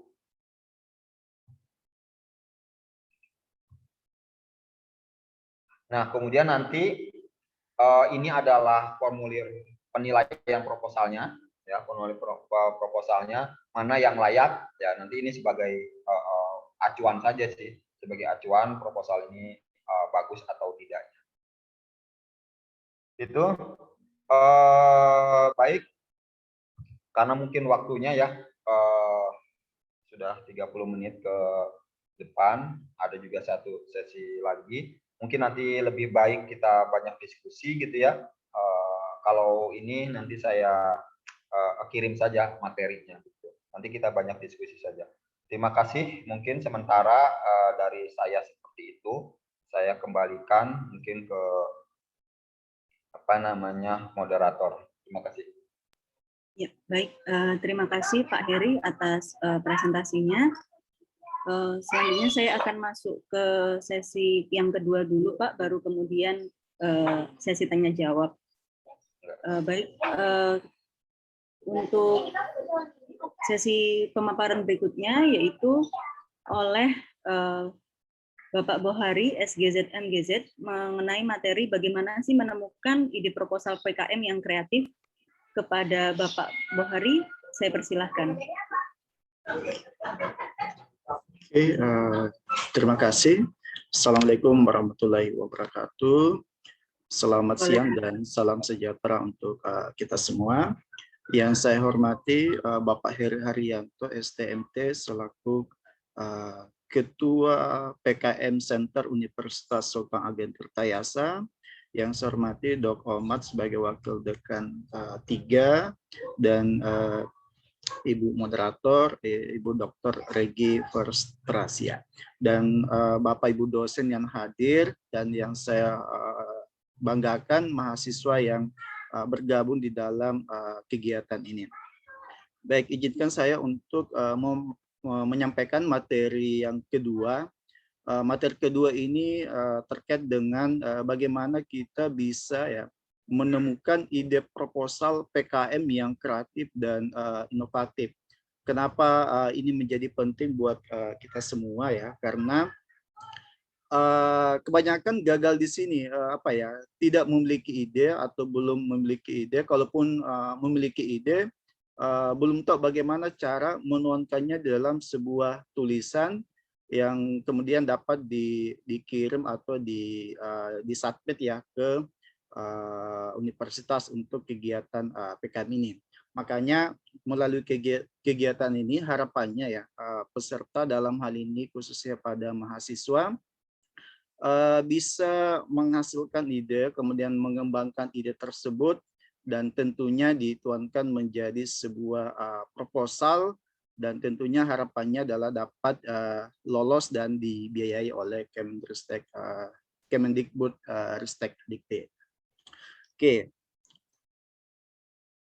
outline-nya ya. Jadi ada 5 poin utama ya. Yang pertama, pengantar tentang PKM tadi sudah sangat luas sekali ya. Dan sangat jelas apa yang telah disampaikan oleh Bapak Heri Haryanto terkait dengan PKM. Yang kedua adalah bagaimana cara menemukan ide kreatif. Nah, nanti yang ketiga kita akan menggunakan metode ATM ya untuk mendapatkan sebuah ide penelitian dan bagaimana menuliskan ide tersebut untuk menjadi sebuah proposal. Dan yang keempat, saya akan sedikit menyampaikan terkait dengan plagiat ya buat teman-teman mahasiswa semua, bagaimana menghindari terjadinya plagiat. Dan yang kelima, ini ada beberapa contoh-contoh judul PKM. Nah, dari contoh judul tersebut, kiranya teman-teman itu bisa mendapatkan inspirasi atau menemukan ide, kemudian bisa menuliskan ide tersebut menjadi sebuah proposal. Nah, yang pertama ya sekilas tentang PKM tadi sudah disampaikan bahwa PKM atau program kreativitas mahasiswa itu adalah ini ya, sebuah wadah atau ajang bagi mahasiswa Indonesia untuk menyalurkan potensi yang dimiliki selama proses perkuliahan. Dan tentunya inti dari kegiatan ini adalah bagaimana teman-teman mahasiswa itu mampu menuangkan sebuah kreativitas ya, atau menghasilkan sebuah kreativitas yang tentunya dapat bermanfaat untuk perkembangan ilmu pengetahuan, dan tentunya ini banyak manfaatnya buat mahasiswa itu sendiri, prodi, fakultas, dan tentunya kepada universitas ya. Seperti itu tentang PKM. Nah, apa sih manfaat PKM bagi mahasiswa? Tentu yang pertama adalah bisa mengasah kreativitas ya, terus mengasah menulis dan menyampaikan serta menuangkan ide, bisa juga mendapatkan pengalaman dan tentunya mendapatkan pengakuan. Dan tentu yang paling besar manfaatnya tentu ketika teman-teman itu sudah lulus menjadi sarjana, kan teman-teman memiliki pengalaman yang luar biasa ketika mahasiswa mampu bersaing secara nasional ya, dan itu bisa menjadi lulusan yang unggul, kompetitif, adaptif, dan fleksibel. Perlu diketahui bahwa memang PKM itu idenya tidak harus yang rumit ya, atau yang harus yang wah ya, atau bagaimana. Tentunya ide itu cukup sederhana ya, kemudian sesuai dengan isu global yang terjadi saat ini. Dan tentunya itu memiliki manfaat bagi masyarakat luas ya, serta dapat mengangkat kearifan lokal. Jadi ide PKM itu tidak mesti sesuatu yang bagaimana ya, intinya sederhana tapi memberikan manfaat ya, seperti itu. Terkait dengan kreativitas dan inovasi ya, ini ada definisi ya terkait dengan kreativitas dan inovasi. Apa sih itu kreativitas? Jadi kreativitas di sini adalah kemampuan untuk mengembangkan ide-ide baru. Jadi kreativitas itu kita akan mengembangkan ide-ide baru dan menemukan cara-cara baru di dalam melihat masalah dan peluang yang ada ya. Nanti saya contohkan seperti apa masalah yang ada dan dari masalah itu apa peluang yang dapat kita ciptakan ya dengan melihat sebuah masalah. Kemudian inovasi di sini diartikan sebagai kemampuan untuk menerapkan solusi kreatif terhadap masalah dan peluang untuk meningkatkan atau untuk memperkaya kehidupan orang-orang ya. Jadi definisi mengenai kreativitas dan inovasi. Tentunya kalau kita lihat perbedaan prinsip antara kreatif dan inovatif ini adalah kalau kreatif itu adalah semacam mencari cara-cara baru. Kalau inovatif itu lebih kepada penerapan yang sifatnya solutif terhadap hasil kreativitas yang telah dihasilkan ya. Artinya kreatif itu masih dalam hal tataran ide, kemudian inovatif itu lebih kepada penerapannya. Jadi ini perbedaan prinsip antara kreativitas dan inovasi. Nah, bagaimana menemukan ide kreatif ini yang sulit ya? Sebenarnya tidak sulit kalau kita tahu caranya. Dengan tahu caranya, maka kita akan mudah untuk menemukan ide-ide kreatif yang ada di lingkungan sekitar kita ya. Misalnya kita melihat masalah yang ada, nah itu akan muncul idenya kita, ini solusinya seperti apa. Nah, jadi bagaimana caranya? Tentu ini ada beberapa poin ya. Tentu yang pertama, kita harus rajin mengembangkan rasa ingin tahu ya melalui pertanyaan 5W plus 1H ya. Ini umum digunakan. Tentunya ini bertujuan agar memudahkan kita di dalam menemukan ide-ide yang dapat ditulis sehingga menulis itu menjadi lebih mudah. Kemudian yang kedua ya, pemicu ide itu ada di mana-mana ya. Yang dibutuhkan hanya sikap mental yang kondusif dan kebiasaan mengamati situasi sekitar. Jadi dengan mengamati keadaan lingkungan sekitar itu akan muncul peluang ya. Apa yang dapat kita lakukan untuk mengatasi permasalahan yang ada di lingkungan sekitar kita. Nah, di sini contohnya ya, ide kreatif dan inovasi ya. Misalnya penggunaan kacamata kan seperti ini, tapi dengan adanya inovasi dengan adanya masalah COVID, maka ditambah lagi dengan sebagai kaca seperti ini. Ini salah satu bentuk ide kreatif dan inovasi. Jadi melihat permasalahan adanya COVID ya tentu harus ada pencegahan ya. Nah, dia melakukan yang model seperti ini. Yang kedua, misalnya contohnya ya penggunaan jilbab plus jadikan sebagai masker. Jadi ini kadang hal-hal yang biasa, tapi ini sangat kreatif dan inovatif ya di dalam melihat masalah yang ada, kemudian peluangnya untuk mengatasi itu seperti apa dengan hal-hal yang sederhana yang seperti ini. Jadi kita melakukan pengamatan, dari hasil pengamatan itu kita melalui proses berpikir kira-kira apa ya yang dapat kita lakukan untuk mengatasi atau mencari solusi atas permasalahan yang ada. Nah, contoh yang berikutnya misalnya kan terkait dengan penggunaan masker di situasi pandemi ya, kita bisa membuat inovasi masker yang seperti ini ya. Nah, tantangannya kemudian adalah bagaimana membuat masker yang ramah lingkungan. Nah, ini menjadi tantangan saya kira buat teman-teman di FK ini dapat mungkin ya mengembangkan ini ya, bagaimana membuat masker yang ramah lingkungan, karena ilmunya ini ada sama teman-teman di FK, bisa kolaborasi dengan Fakultas Teknik atau pertanian ya, bagaimana menciptakan sebuah masker yang ramah lingkungan. Jadi ini dapat kita lakukan. Kemudian ide kreatif lainnya ya seperti ini, misalnya ada gelas ya, di bagaimana membuat gambar supaya dia lebih menarik ya, seperti itu. Nah, berikutnya ini kayak tas ya, bagaimana kita membuat tas yang sederhana tapi dengan adanya sentuhan kreativitas dan inovasi kita bisa membuat itu menjadi lebih menarik ya, seperti ini. Nah, contoh berikutnya kalau misalnya kita lihat di Baduy ya, kan ada tas yang seperti ini. Nah, ini kan tantangannya kalau kita lihat adalah terkait dengan penggunaan tas yang ramah lingkungan. Kan sekarang pelarangan penggunaan kantong plastik. Nah, bagaimana kita bisa menjual, bukan menjual ya, atau mengembangkan tas yang ada di misalnya di suku Baduy yang seperti ini menjadi pilihan di dalam ini ya sebagai kantong atau tas yang ramah lingkungan. Nah, sekarang pertanyaannya adalah bagaimana agar masyarakat itu mau menggunakan ini. Nah, mungkin tampilannya yang biasa-biasa, kita bisa melakukan sentuhan-sentuhan kreativitas dan melakukan inovasi supaya tampilan ini lebih menarik dan tentunya masyarakat mau menggunakan tas yang seperti ini. Artinya tidak merasa apa ya istilah jadul atau apa ya dengan menggunakan tas. Tapi ini tantangannya adalah bagaimana agar masyarakat mau menggunakan tas yang seperti ini yang tentu jualannya adalah ini ya tas yang ramah lingkungan ya seperti itu. Jadi teman-teman dapat mengembangkan ini menjadi sebuah PKM yang tahun ini ya.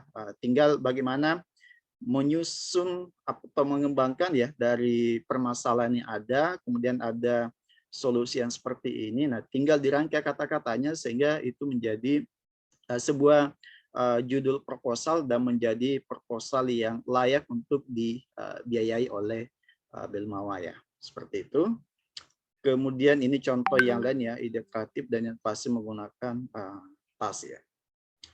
Oke, bagaimana ini ya? Kan tadi ini ide, ada permasalahan yang jadi pertanyaan adalah bagaimana ide itu bisa muncul terhadap permasalahan yang ada. Nah, di sini kita bisa memaksimalkan otak kanan dan otak kiri ya. Kita lihat perbedaannya ya. Jadi perbandingan antara otak kanan dan otak kiri ya. Jadi otak kiri itu dianggap lebih baik untuk mengerjakan tugas-tugas yang melibatkan logika, bahasa, dan pemikiran analisis ya.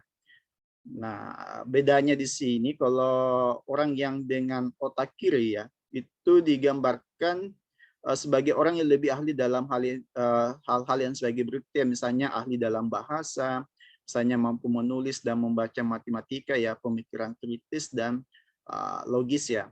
Nah, sebaliknya kalau dia lebih dominan di otak kanan, itu dia akan lebih baik ya untuk mengerjakan hal-hal yang berkaitan dengan kreativitas.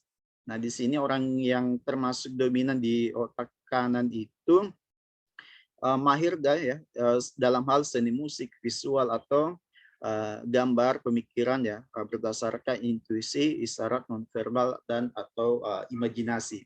Nah, artinya apa ya? Kalau di dalam membuat PKM ini tentunya kita harus memadukan antara otak kanan dan otak kiri, karena di dalam proposal ini kita diminta untuk melibatkan juga logika ya dan pemikiran analisis. Tapi di satu sisi kita juga harus mahir juga dalam hal mengembangkan hal-hal yang sifatnya kreatif ya. Jadi bagaimana kita mampu mengkombinasikan antara otak kanan dan otak kiri. Saya kira teman-teman semua ini bisa mengetahui dirinya sendiri, saya cenderung ke otak kanan atau otak kiri. Nah, makanya tadi kan ada namanya tim ya. Timnya itu 3 sampai 5 orang ya. Jadi kita bisa tahu oh teman saya ini dia dominan ke otak kanan. Oke, saya ambil dia jadi tim. Nah, nanti tinggal cari lagi anggotanya yang dominan ke otak kiri. Jadi ini akan saling melengkapi ya. Ada yang sifatnya mampu berpikir secara kreatif, ada anggota lain yang mampu menuangkan ide kreatif itu dalam sebuah pemikiran yang sifatnya analitis. Jadi ini akan sangat sinergi antara mereka yang dominan ke otak kanan maupun otak kiri. Jadi di dalam memilih anggota timnya harap diperhatikan teman saya ini dominan kemana seperti itu. Oke, kemudian sumber inovasi ya sebenarnya banyak ya sumber-sumber inovasi yang dapat kita peroleh. Ini ada beberapa, misalnya kejadian tak terduga, adanya kebutuhan yang mendesak ya. Kejadian tak terduga itu seperti misalnya kasus COVID yang semakin meningkat ya. Tentu dibutuhkan inovasi bagaimana mengatasi hal tersebut. Kemudian adanya kebutuhan yang mendesak. Kemudian yang ketiga, perubahan demografi, perubahan persepsi, dan adanya pengetahuan baru. Seperti itu ya beberapa sumber inovasi yang dapat kita peroleh. Kemudian sumber ide. Nah, untuk sumber ide ini mau tidak mau itu teman-teman harus banyak membaca ya. Misalnya membaca hasil laporan penelitian atau laporan pengabdian untuk mengetahui apa yang telah orang lain lakukan. Jadi harus banyak membaca. Kemudian ini ya, terbiasa untuk mendengar atau membaca pernyataan orang yang memiliki otoritas, misalnya pemerintah dan sebagainya. Melalui pengamatan, aktif mengikuti seminar dan diskusi ya, dan melalui pengalaman langsung ya. Dan yang terakhir ya, tentu kita harus mencari di internet atau di Google. Kemudian bagaimana teknik menciptakan ide baru? Tentu kita harus melakukan brainstorming ya. Nah, setelah brainstorming itu dilakukan, teman-teman kan punya anggota tim ya. Itu melalui diskusi. Jadi silakan diskusi dengan timnya. Dari diskusi kemudian nanti ditambah lagi dengan mencari sumber literatur yang terkait dengan ide yang terlintas di pikiran kita. Kemudian itu tentunya akan menghasilkan ide baru. Jadi kita bisa melihat apa yang orang lain telah lakukan terkait dengan permasalahan seperti ini dan kita mau melakukan apa gitu. Jadi dengan melakukan teknik ini tentunya akan menghasilkan sebuah ide baru. Nah, bagaimana pertimbangan di dalam menetapkan sebuah ide? Ini ada beberapa ya. Jadi ini jadi pertanyaan ya atau kalimat tanya buat kita ketika ingin menetapkan sebuah ide. Pertanyaan pertama adalah apakah ini bermanfaat ya? Itu harus dijawab. Kalau tidak ya nggak usah dilanjutkan ya. Tentu harus jawab ini apakah memiliki manfaat. Kemudian apakah referensi atau data itu bisa diperoleh? Ini ya harus dijawab ya atau tidak. Kemudian apakah kita bisa memberikan sebuah inovasi terkait dengan ide yang telah kita buat ya. Kemudian harus spesifik, menarik, dan tentunya yang terakhir adalah mempunyai kemampuan untuk mengatasi permasalahan yang ada. Oke, nah di dalam membuat PKM ya, yang harus mahasiswa lakukan ya, apabila tidak memiliki ide kreatif, ini dapat melakukan ATM ya. ATM itu ini ya, amati, tiru, dan modifikasi. Nah, ini salah satu cara ketika kita betul-betul tidak memiliki ide, ya, kita bisa menggunakan metode ini ya untuk bisa mendapatkan ide baru ya dari yang telah dilakukan oleh orang lain ya, dengan cara ATM. Tentu ini ya terkait dengan ide itu menulis proposal bukan hal yang mudah ya bagi mahasiswa. Karena apalagi kalau misalnya belum memiliki pengalaman misalnya mata kuliah metodologi penelitian dan sebagainya ya.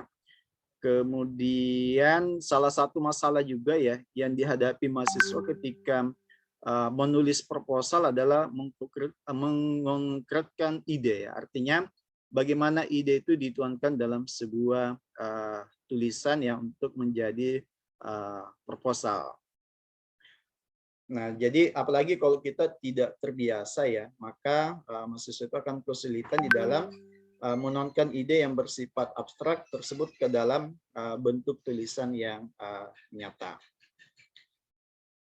Nah, dengan metode ATM ya, jadi ATM tadi ya, amati, tulis, dan modifikasi ya. Jadi ATM ini metode pembelajaran berbasis pengalaman yang menekankan pada keterlibatan dan keikutsertaan mahasiswa secara langsung ya pada hal yang dipelajari atau topik tertentu yang ingin dikembangkan menjadi sebuah tulisan. Nah, yang pertama amati ya. Jadi kita melakukan pengamatan ya terhadap proposal-proposal yang telah lolos ya. Kemudian yang kedua, kita bisa mengidentifikasi isu-isu yang terdapat di sekitar kita, sehingga itu bisa menjadi bahan di dalam menyusun proposal. Kemudian suatu judul proposal dapat memberikan gambaran kasar tentang isi proposal tersebut, dan dengan mengamati ini ya beberapa judul proposal, maka ide baru itu bisa dipicu dan muncul. Nah, setelah melalui proses pengamatan ya, tentu teman-teman sudah mendapatkan ide baru ya. Nah, langkah selanjutnya adalah kita harus tulis ya. Jadi melakukan pencatatan hasil pengamatan. Terus yang kedua, kita bisa mengembangkan tiap-tiap poin hasil pengamatan, dan yang ketiga ini juga harus ini ya, meniru atau replikasi ini terkait dengan plagiat. Jadi mesti hati-hati juga ya di dalam meniru ya, atau mengambil proposal orang lain. Jadi harus teman-teman itu hati-hati terkait dengan isu plagiat ini. Kemudian jika replikasi dilakukan ya, seorang mahasiswa itu harusnya mengindahkan rambu-rambu yang terkait dengan plagiarisme, seperti itu. Nah, setelah pengamatan kemudian menulis, tentu kita harus melakukan modifikasi. Jadi kita memodifikasi apa yang telah diamati dan ditiru. Yang kedua, melakukan improvisasi yang positif ya terhadap apa yang telah dilakukan ya. Dan improvisasi ini dapat dilakukan dengan berbagai cara, misalnya modifikasi pada variabel penelitian, desain penelitian, atau metode analisis data ya, seperti itu. Dan tentunya ini ada unsur kreativitas ya. Nah, ini terkait dengan ide yang tertulis ya. Jadi ide atau gagasan itu sudah kreatif dan objektif, maka harus segera ditulis. Nah, karena jika ide itu belum dianggap, ya, artinya ide itu belum dianggap ya, belum dianggap ada kecuali sudah menjadi rangkaian kata-kata. Nah, ini terkait dengan plagiat ya, teman-teman juga harus waspada ya terkait dengan plagiat. Nah, apa itu plagiat? Adalah pengambilan karangan atau pendapat dan sebagainya ya, orang lain dan menjadikannya seolah-olah karangan sendiri ya. Misalnya menerbitkan karya tulis orang lain atas nama dirinya sendiri atau jiplakan. Ini teman-teman harus pahami di dalam menulis sebuah proposal ya. Kemudian definisi yang lain itu adalah plagiasi dalam metode menulis fakta, kutipan, atau pendapat yang didapat dari orang lain atau dari buku, makalah, film, televisi tanpa menyebutkan sumbernya. Jadi sebenarnya ada teknik bagaimana kita bisa terhindar dari plagiat ya. Nah, ini ada beberapa jenis plagiat ya, ada plagiarisme total, parsial, autoplagiasi, dan plagiasi antar bahasa. Antar bahasa ini ya tadi mentranslate yang tadinya sumber aslinya dari bahasa Inggris kemudian ditranslate ke dalam bahasa Indonesia, itu juga termasuk plagiarisme. Nah, bagaimana cara agar kita terhindar dari tindakan plagiat? Yang ini ada 3 yang dapat kita lakukan. Yang pertama tentu kita harus mengutip ya. Jadi kita mengutip ketika mengambil perkataan atau kalimat dari buku, artikel, maupun karya tulis orang lain ya. Kemudian kita ada yang namanya membahasakan kembali atau namanya parafrase ya. Jadi ini juga salah satu cara untuk menghindari terjadinya plagiarisme. Dan yang ketiga, kita bisa melakukan dengan cara meringkas. Nah, ketika kita meringkas, maka sumber aslinya itu atau pengarangnya itu tetap dicantumkan sebagai pemilik dari kalimat tersebut ya. Seperti itu ya terkait bagaimana cara agar kita terhindar dari tindakan plagiat. Nah, yang berikutnya ini terkait dengan gap, khususnya yang mengambil misalnya yang sifatnya penelitian ya. Ini ada namanya research gap ya. Ini mungkin terlalu jauh ya untuk teman-teman, tapi setidaknya ini bisa dijadikan sumber ide bagaimana mengembangkan ide penelitian yang telah dilakukan oleh orang lain ya. Kita bisa kembangkan dengan cara melihat adanya gap dari yang telah dilakukan. Nah, gap itu bisa dilihat misalnya dari populasinya, analisisnya, implikasi, dan metode yang akan dilakukan. Ini sebagai contoh ya, bagaimana kita bisa menemukan gap atau celah dari penelitian orang lain atau proposal dari mahasiswa yang telah lolos. Nah, ini salah satu contoh ya, misalnya ya kita melihat judul yang telah lolos ya, misalnya PKMGT ya, gagasan tertulis, misalnya model pariwisata futuristik Malioboro Urban Text ya, teknologi educational, cultural, historical, tourism hub ya. Nah, ini bisa kita, ini kan tulisan orang lain ya, atau proposal mahasiswa yang lainnya. Nah, kita bisa konversi misalnya ke suku Baduy. Jadi bagaimana kita bisa menciptakan model pariwisata yang turistik di Baduy. Itu maksud saya, bagaimana kita misalnya melihat judul proposal orang lain ya, kemudian kita bisa mendapatkan ide baru, kira-kira kalau judul seperti ini di tempat atau di sekitaran kita itu tempatnya di mana ya bisa diterapkan. Nah, itu misalnya bisa dikonversi ke Baduy. Ini contohnya ya, misalnya program PKM gagasan tertulis ya. Yang berikutnya misalnya kewirausahaan ya. Ini banyak judul PKM ya terkait dengan kewirausahaan ya, misalnya inovasi tempat makanan dan minuman lipat sebagai upaya mewujudkan gaya hidup bebas sampah. Jadi ini bisa dikembangkan, kira-kira dari judul-judul ini apa yang dapat kita buat ya selain yang ini. Tadi misalnya tas Baduy ya, itu bisa dikonversi misalnya inovasi tas ramah lingkungan yang untuk mengatasi limbah plastik ya. Itu bisa dikembangkan buat teman-teman misalnya menjadi program kewirausahaannya seperti itu. Ini beberapa yang sambil ini yang terkait dengan kesehatan ya, seperti itu. Kemudian kalau Karsa Cipta ya, ini ada beberapa judul. Nah, dari judul ini tentu kita bisa menemukan kira-kira apa yang dapat kita kembangkan ya, atau dapat ide baru ya dari judul yang telah ada. Jadi ini sebenarnya membantu kita menyusun rangkaian kata-kata ya. Jadi dari tadi ide, kita punya ide. Nah, kemudian dengan melihat contoh ini ternyata susunan kalimat judulnya itu seperti ini, dan itu memudahkan kita di dalam menyusun sebuah judul, dan tentunya lebih mudah kita di dalam menjadikannya sebuah proposal. Ini ada misalnya eko eduwisata madu hutan ya, Wanagama berdasarkan karya lokal masyarakat. Ini juga bisa kita konversi ke suku Baduy ya, misalnya tentang madu. Di Baduy kan juga ada madu. Nah, bagaimana kita memberdayakan perempuan desa misalnya di suku Baduy untuk menjual madunya dan sebagainya. Itu dapat kita kembangkan. Saya kira seperti itu ya. Jadi silakan nanti teman-teman bisa download judul PKM yang lolos di tingkat nasional tahun 2020 dan 2021.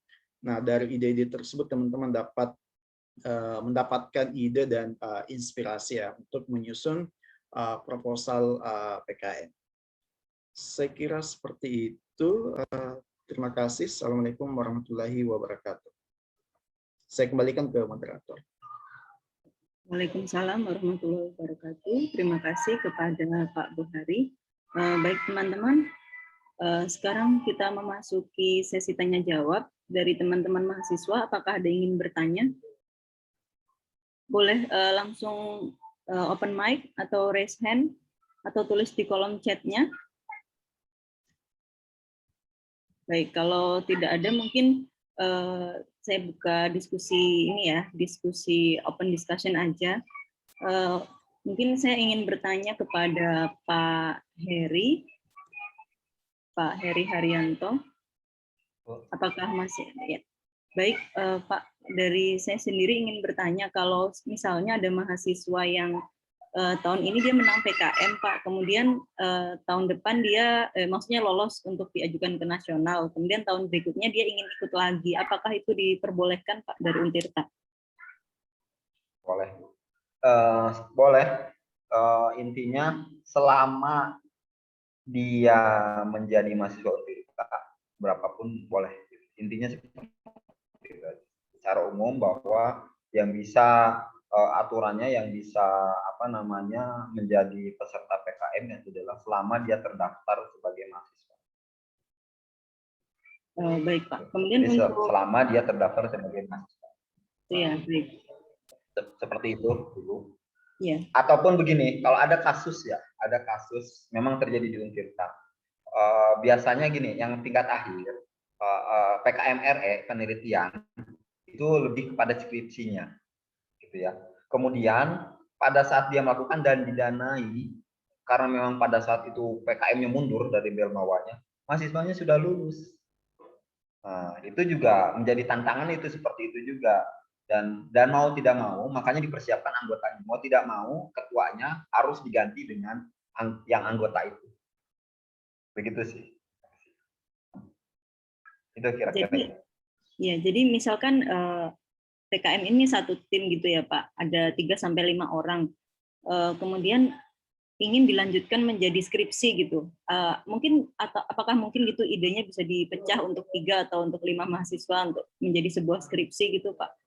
Ya, itu kembali lagi kepada kebijakan prodinya Ibu. Kalau di Fakultas Teknik, contoh Fakultas Teknik, saya sudah mendorong itu. Dan di fakultas ini sudah menerapkan mahasiswa yang lolos PIMNAS sudah bebas skripsi. Itu di fakultas ini sudah seperti itu saya dorongnya. Jadi oke, skripsi, kemudian kan dia lolos PIMNAS karena memang dia skripsinya seperti itu. Kemudian menang medali, dia sudah bebas dari skripsi. Tinggal ditulis formatnya saja. Hanya saja tantangannya Ibu itu di dosen pendamping, dosen pembimbing. Itu sih. Jadi mau nggak mau, kalau bisa dosen pendampingnya kalau yang skripsi itu merangkap, gitu kan, nanti jadi calon dosen pembimbing skripsinya. Itu seperti itu. Karena khawatir, ketika Pak ini kan materi saya, kemudian kalau dosennya itu beda, khawatir tentang itu tadi ya, plagiarisme dan seterusnya, tentang hak gitu ya, tentang hak. Itu sih. Mungkin dari awal aja di setting seperti itu. Baik Pak. Atau mungkin ada Pak kalau misalkan di Untirta artikel-artikel yang lolos PKM ini kemudian dijadikan satu buku seperti misalkan buku kumpulan PKM atau semacam apa ya, kalau naskah populer kan disebutnya antologi gitu, yang kemudian dibuatkan hak ciptanya gitu Pak. Apakah pernah di Untirta ada yang seperti itu? Belum sih, kemarin baru itu gagasan karena kebetulan saya itu 2 tahun ini baru ngambil 2 tahun lagi gitu ya. Kemudian kadang-kadang data itu juga ya itulah, kita kesulitan untuk data gitu. Kita kesulitan untuk data karena kan mereka dulu tuh mereka langsung kalau laporan itu nggak melalui kita, kalau laporan itu langsung ke Belmawa gitu. Nah, mulai 2 tahun terakhir ini saya tarik datanya, ini sedang dikumpulkan oleh tim itu menjadikan satu buku PKM lah gitu, laporan PKM itu ada sih, kalau secara itunya ada, cuman belum dibukukan. Insya Allah nanti idenya bagus juga. Baik, dari Pak Bohari mungkin ada yang ingin ditanyakan Dr. Omat kepada Pak Heri. Baik, dari teman-teman ada yang ingin bertanya, dipersilahkan. Langsung open mic saja. Ya, Pak Heri, mungkin saya ingin bertanya, Pak. Halo? Halo, ya, halo? Pak Adnan. Iya. Itu tadi kan ada yang PKM untuk pengabdian ya. Ya. Misalkan anak-anak ini pengen mengajukan dan mungkin ya kita bisa dilibatkan juga mungkin. Apakah itu nanti juga bisa kita buat sebagai pengabdian kita juga, maksudnya pengabdian dosen itu juga, atau tidak bisa dimasukkan juga, gimana Pak? Ya, Sebetulnya ya kalau kegiatannya sih bisa saja ya. Ya mungkin kan nanti laporannya saja kan formatnya yang berbeda Pak, dan mungkin bisa saja misalkan dalam lingkup contohnya ya, misalkan pengabdian di desa A begitu ya. Nah, kemudian nanti mungkin temanya itu sendiri tetap sih melalui formatnya PKM ya, untuk pengabdian saja gitu. Tapi kalau memang nanti buat dosen sendiri, ya nggak apa-apa, nggak masalah menurut saya. Karena nanti pun dosen itu menjadi co-author untuk artikel pengabdiannya, Pak Dana. Jadi itu Oke, siap. nanti tinggal nanti laporannya mahasiswa itu diambil aja, dibuat semacam artikel, itu kan juga dia buat, kemudian nanti langsung dicap oleh LPPM saja. Insya Allah LPPM sekarang saya sering ngobrol dengan Pak Ketuanya, kita menyambut kok baik tentang itu. Jadi ada kolaborasi tentang itu. Bahkan kemarin saya berpikir bahwa misalkan PKM ini bisa dijadikan semacam KKM menurut saya. Ya, ada KKM kan. Kita ada barusan kemarin Jumat saya ngobrol kan. Kalau saya kebetulan saya juga di UPT Smart Green gitu ya. Saya kan mengkoordinasi juga tentang mahasiswanya yang green community ya, termasuk kampus sehat dari Fakultas Kedokteran. Nah itu juga, bisa Pak Danang. Mungkin nanti dengan Bu Dr. Ira, dengan Dekan, ya dengan Bu Wadek 1, itu kan saya berkoordinasi untuk kampus sehat.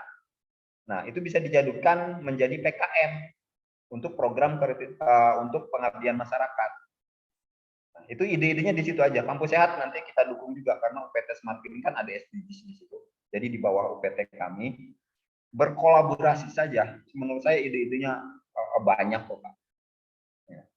Bahkan yang KKM, jadi seolah-olah kalau memang yang mahasiswa nanti semester 5 atau semester 6 gitu ya yang berhak untuk KKM itu bisa dijadikan namanya KKM mandiri begitu. Nanti laporannya bisa PKM didanai oleh riset dikti gitu kan, namanya KKM kemitraan dibilangnya Pak Ketua seperti itu.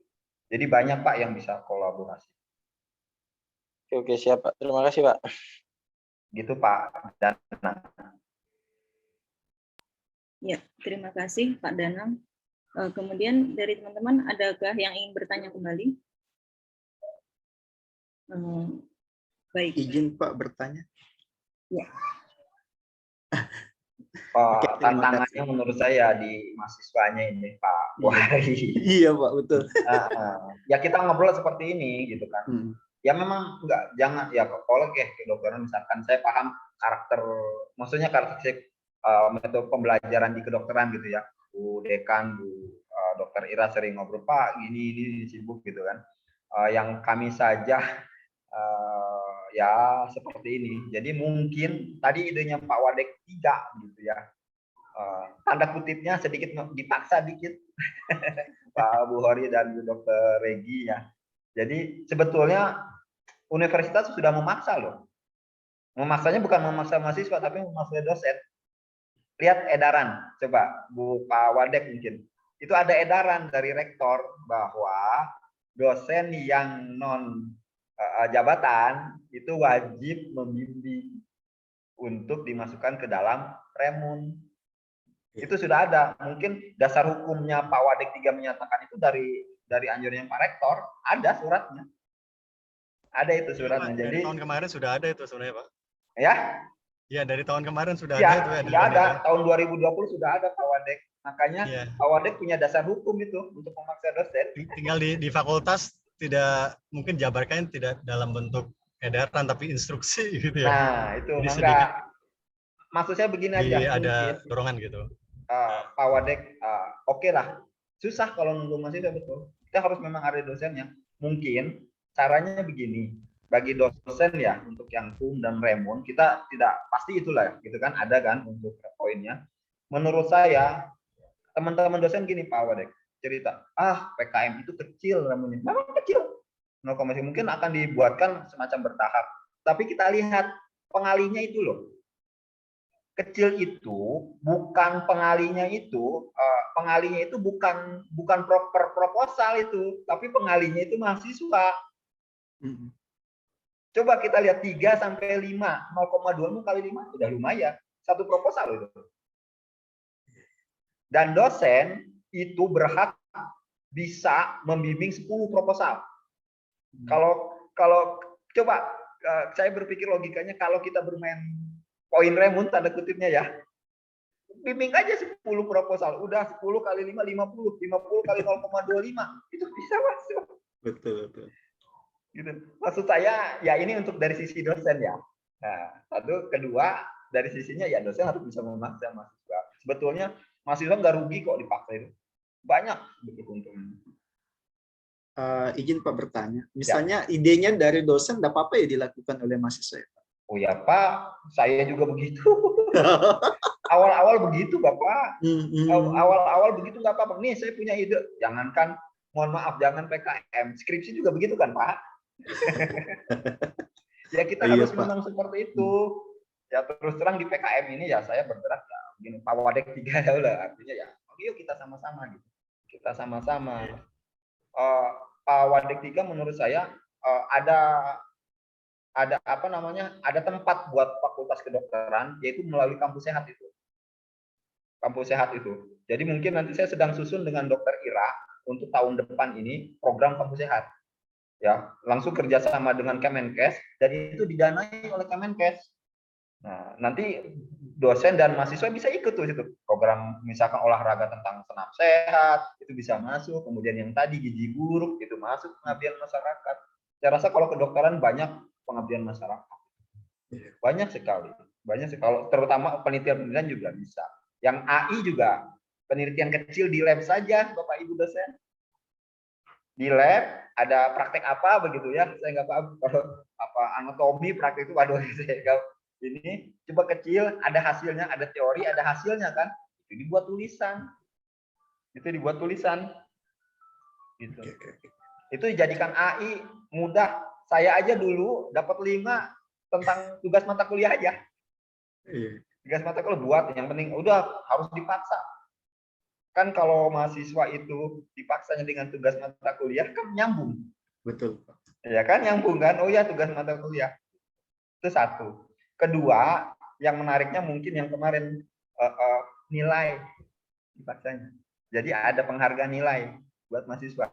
Tadi Bu Regi bilang, kalau dulu di Fakultas Teknik sudah tinggi lagi, yang dapat timnas, medali timnas bebas skripsi.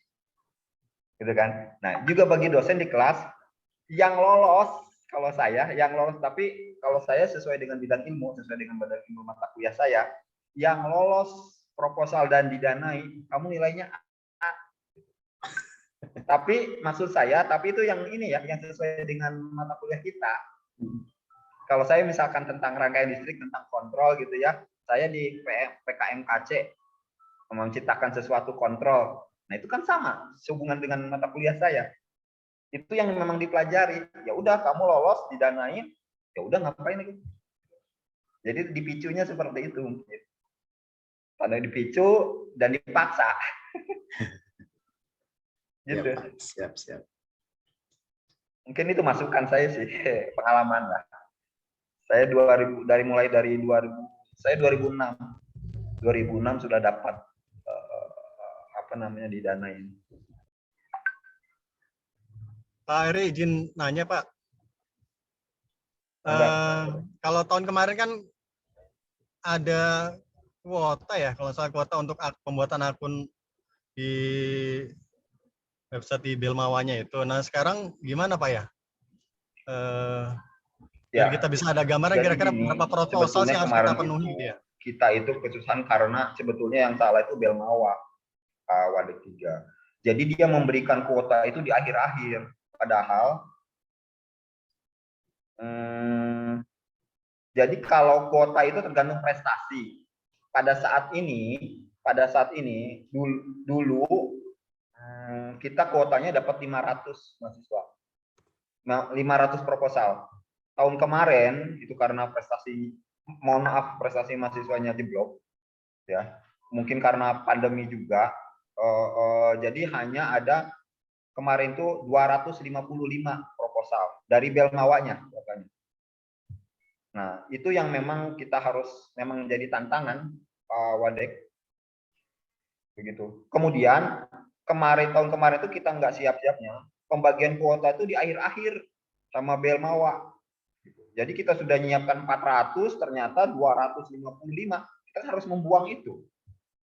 Itu permasalahannya tahun kemarin Pak Wadek 3. Jadi agak sedikit ya itulah ada kejadian ya sedikit nggak mengenakan juga buat teman-teman fakultas begitu. Makanya mulai dari sekarang kita mulai dari awal saja kita buat fakultas kedokteran sudah berani leading lah. Yang kayak gini baru fakultas kedokteran gitu ya. Jadi mulai mempersiapkan, kemudian kita leading cari proposal yang terbaik supaya apa? Supaya dapat ya percuma juga kita banyak-banyak gitu kan, tetapi tidak ada satu pun misalkan yang didanai.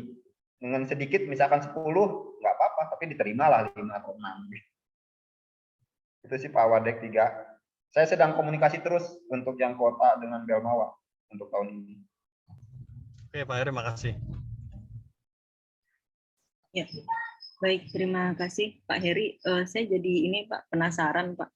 Kalau misalnya ini kan ada PKMAI yang dia tidak lolos PIMNAS, tapi kemudian karena tidak lolos akhirnya pembimbingnya itu atau pendampingnya coba kita kirim ke jurnal nasional terakreditasi Sinta, kemudian ternyata diterbitkan gitu Pak, terpublish.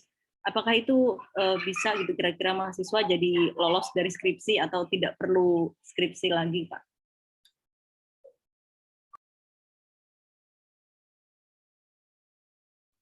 Makanya itu berat kebijakan Bu sebetulnya. Jadi kebijakan pimpinan yang berani.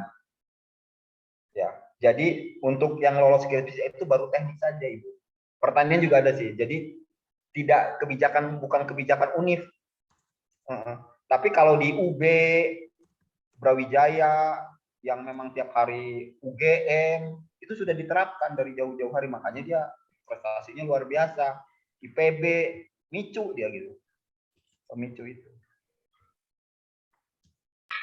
Baik Pak, terima kasih. Kalau dulu saya waktu masih kuliah itu ada yang namanya kelompok ilmiah Hipokrates Pak. Jadi memang kumpulan mahasiswa yang senang gitu menulis apa. Jadi di sana dibimbing, dibina untuk kreatif menghasilkan PKM gitu Pak. Sementara jangankan mahasiswa ya, kadang kami sebagai dosen juga bingung gitu mau bikin penelitian apa, mau bikin yang ini ternyata sudah ada, bikin itu ternyata sudah ada. Jadi sepertinya materi dari Pak Bohari tadi menarik sekali ya, bahwa bagaimana cara menimbulkan ide, menggali ide seperti itu. Baik Pak, terima kasih. Kemudian teman-teman mungkin ada yang ingin bertanya ke Pak Bohari, dipersilahkan.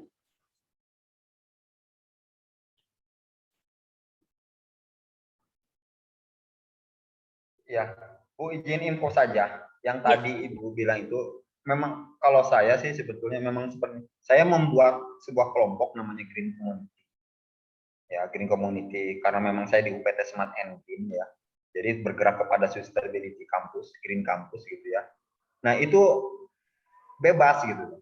Yang seperti tadi metode yang disampaikan Pak Bukhari dengan ATM. ATM itu berlaku ketika kalau kita itu berkumpul. Ya kan? Kita membentuk suatu kelompok. Mohon maaf Bu, dulu saya zamannya kuliah di Untirta, saya kuliah di Untirta gitu ya. Namanya baca buku, malu itu.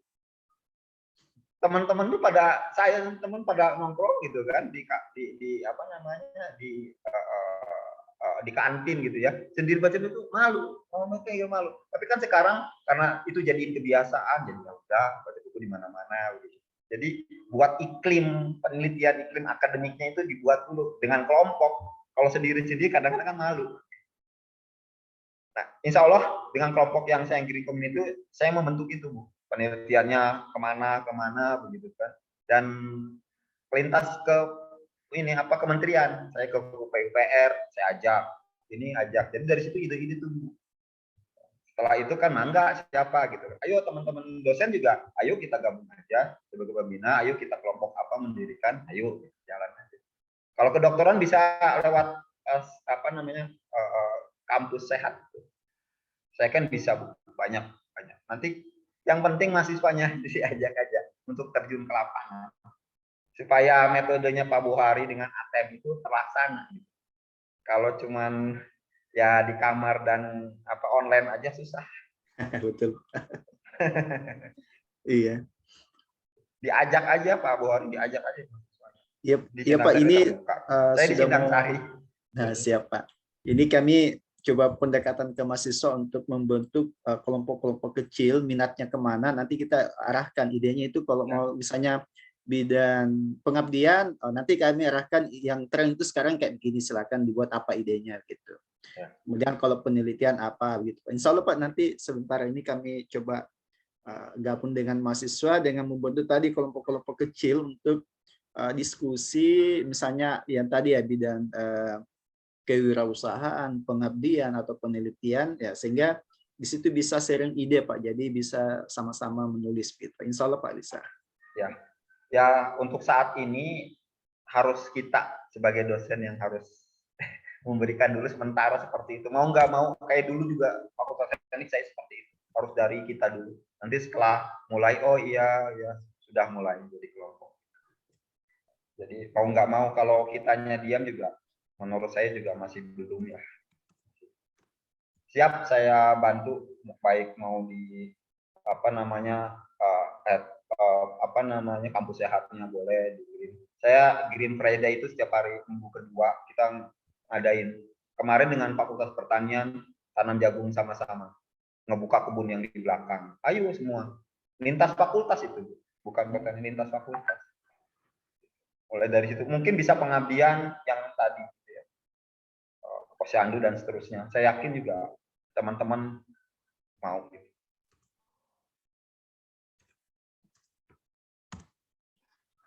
Baik, terima kasih kepada Pak Heri, Pak Buhari, Dr. Omat, dan teman-teman semua yang aktif bertanya. Karena waktu sudah mendekati asar ke pukul 3, saya izin membacakan kesimpulan dari acara sosialisasi hari ini.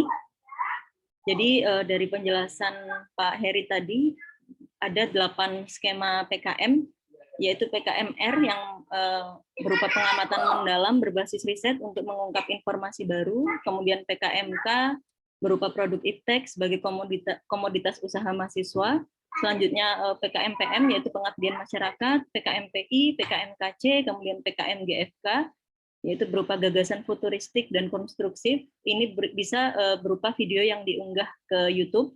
Selanjutnya yaitu PKM Gagasan Tertulis, ini merupakan karya tulis yang memuat konsep perubahan di masa depan. Selanjutnya PKM AI, itu merupakan artikel ilmiah hasil kegiatan akademik mahasiswa. Untuk penilaiannya yaitu maksimal 10 halaman dan harus sesuai dengan kriteria pengusulan, persyaratan, dan tata cara pengusulan serta sistematikanya. Selanjutnya untuk honorarium tim, konsumsi, dan biaya sewa perlengkapan ini tidak boleh masuk dalam RAB. Kemudian dari materi kedua ini bisa saya simpulkan bahwa sumber inovasi ini bisa dari mana saja, yaitu dari kejadian tak terduga, kebutuhan masyarakat, atau kebutuhan kita sendiri mungkin.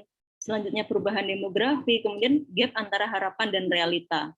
Selanjutnya sumber ide ini bisa dari membaca laporan hasil penelitian sebelumnya, pernyataan pemegang otoritas, misalkan dari pemerintah, kemudian pengamatan, seminar, diskusi, kemudian dari pengalaman penulisnya sendiri.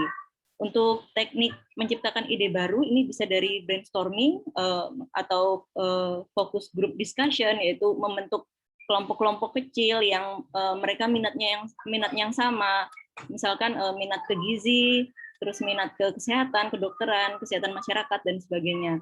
Kemudian dilanjutkan dengan penelusuran kepustakaan. Teknik yang tadi dijelaskan adalah ATM, yaitu amati, tiru, dan modifikasi.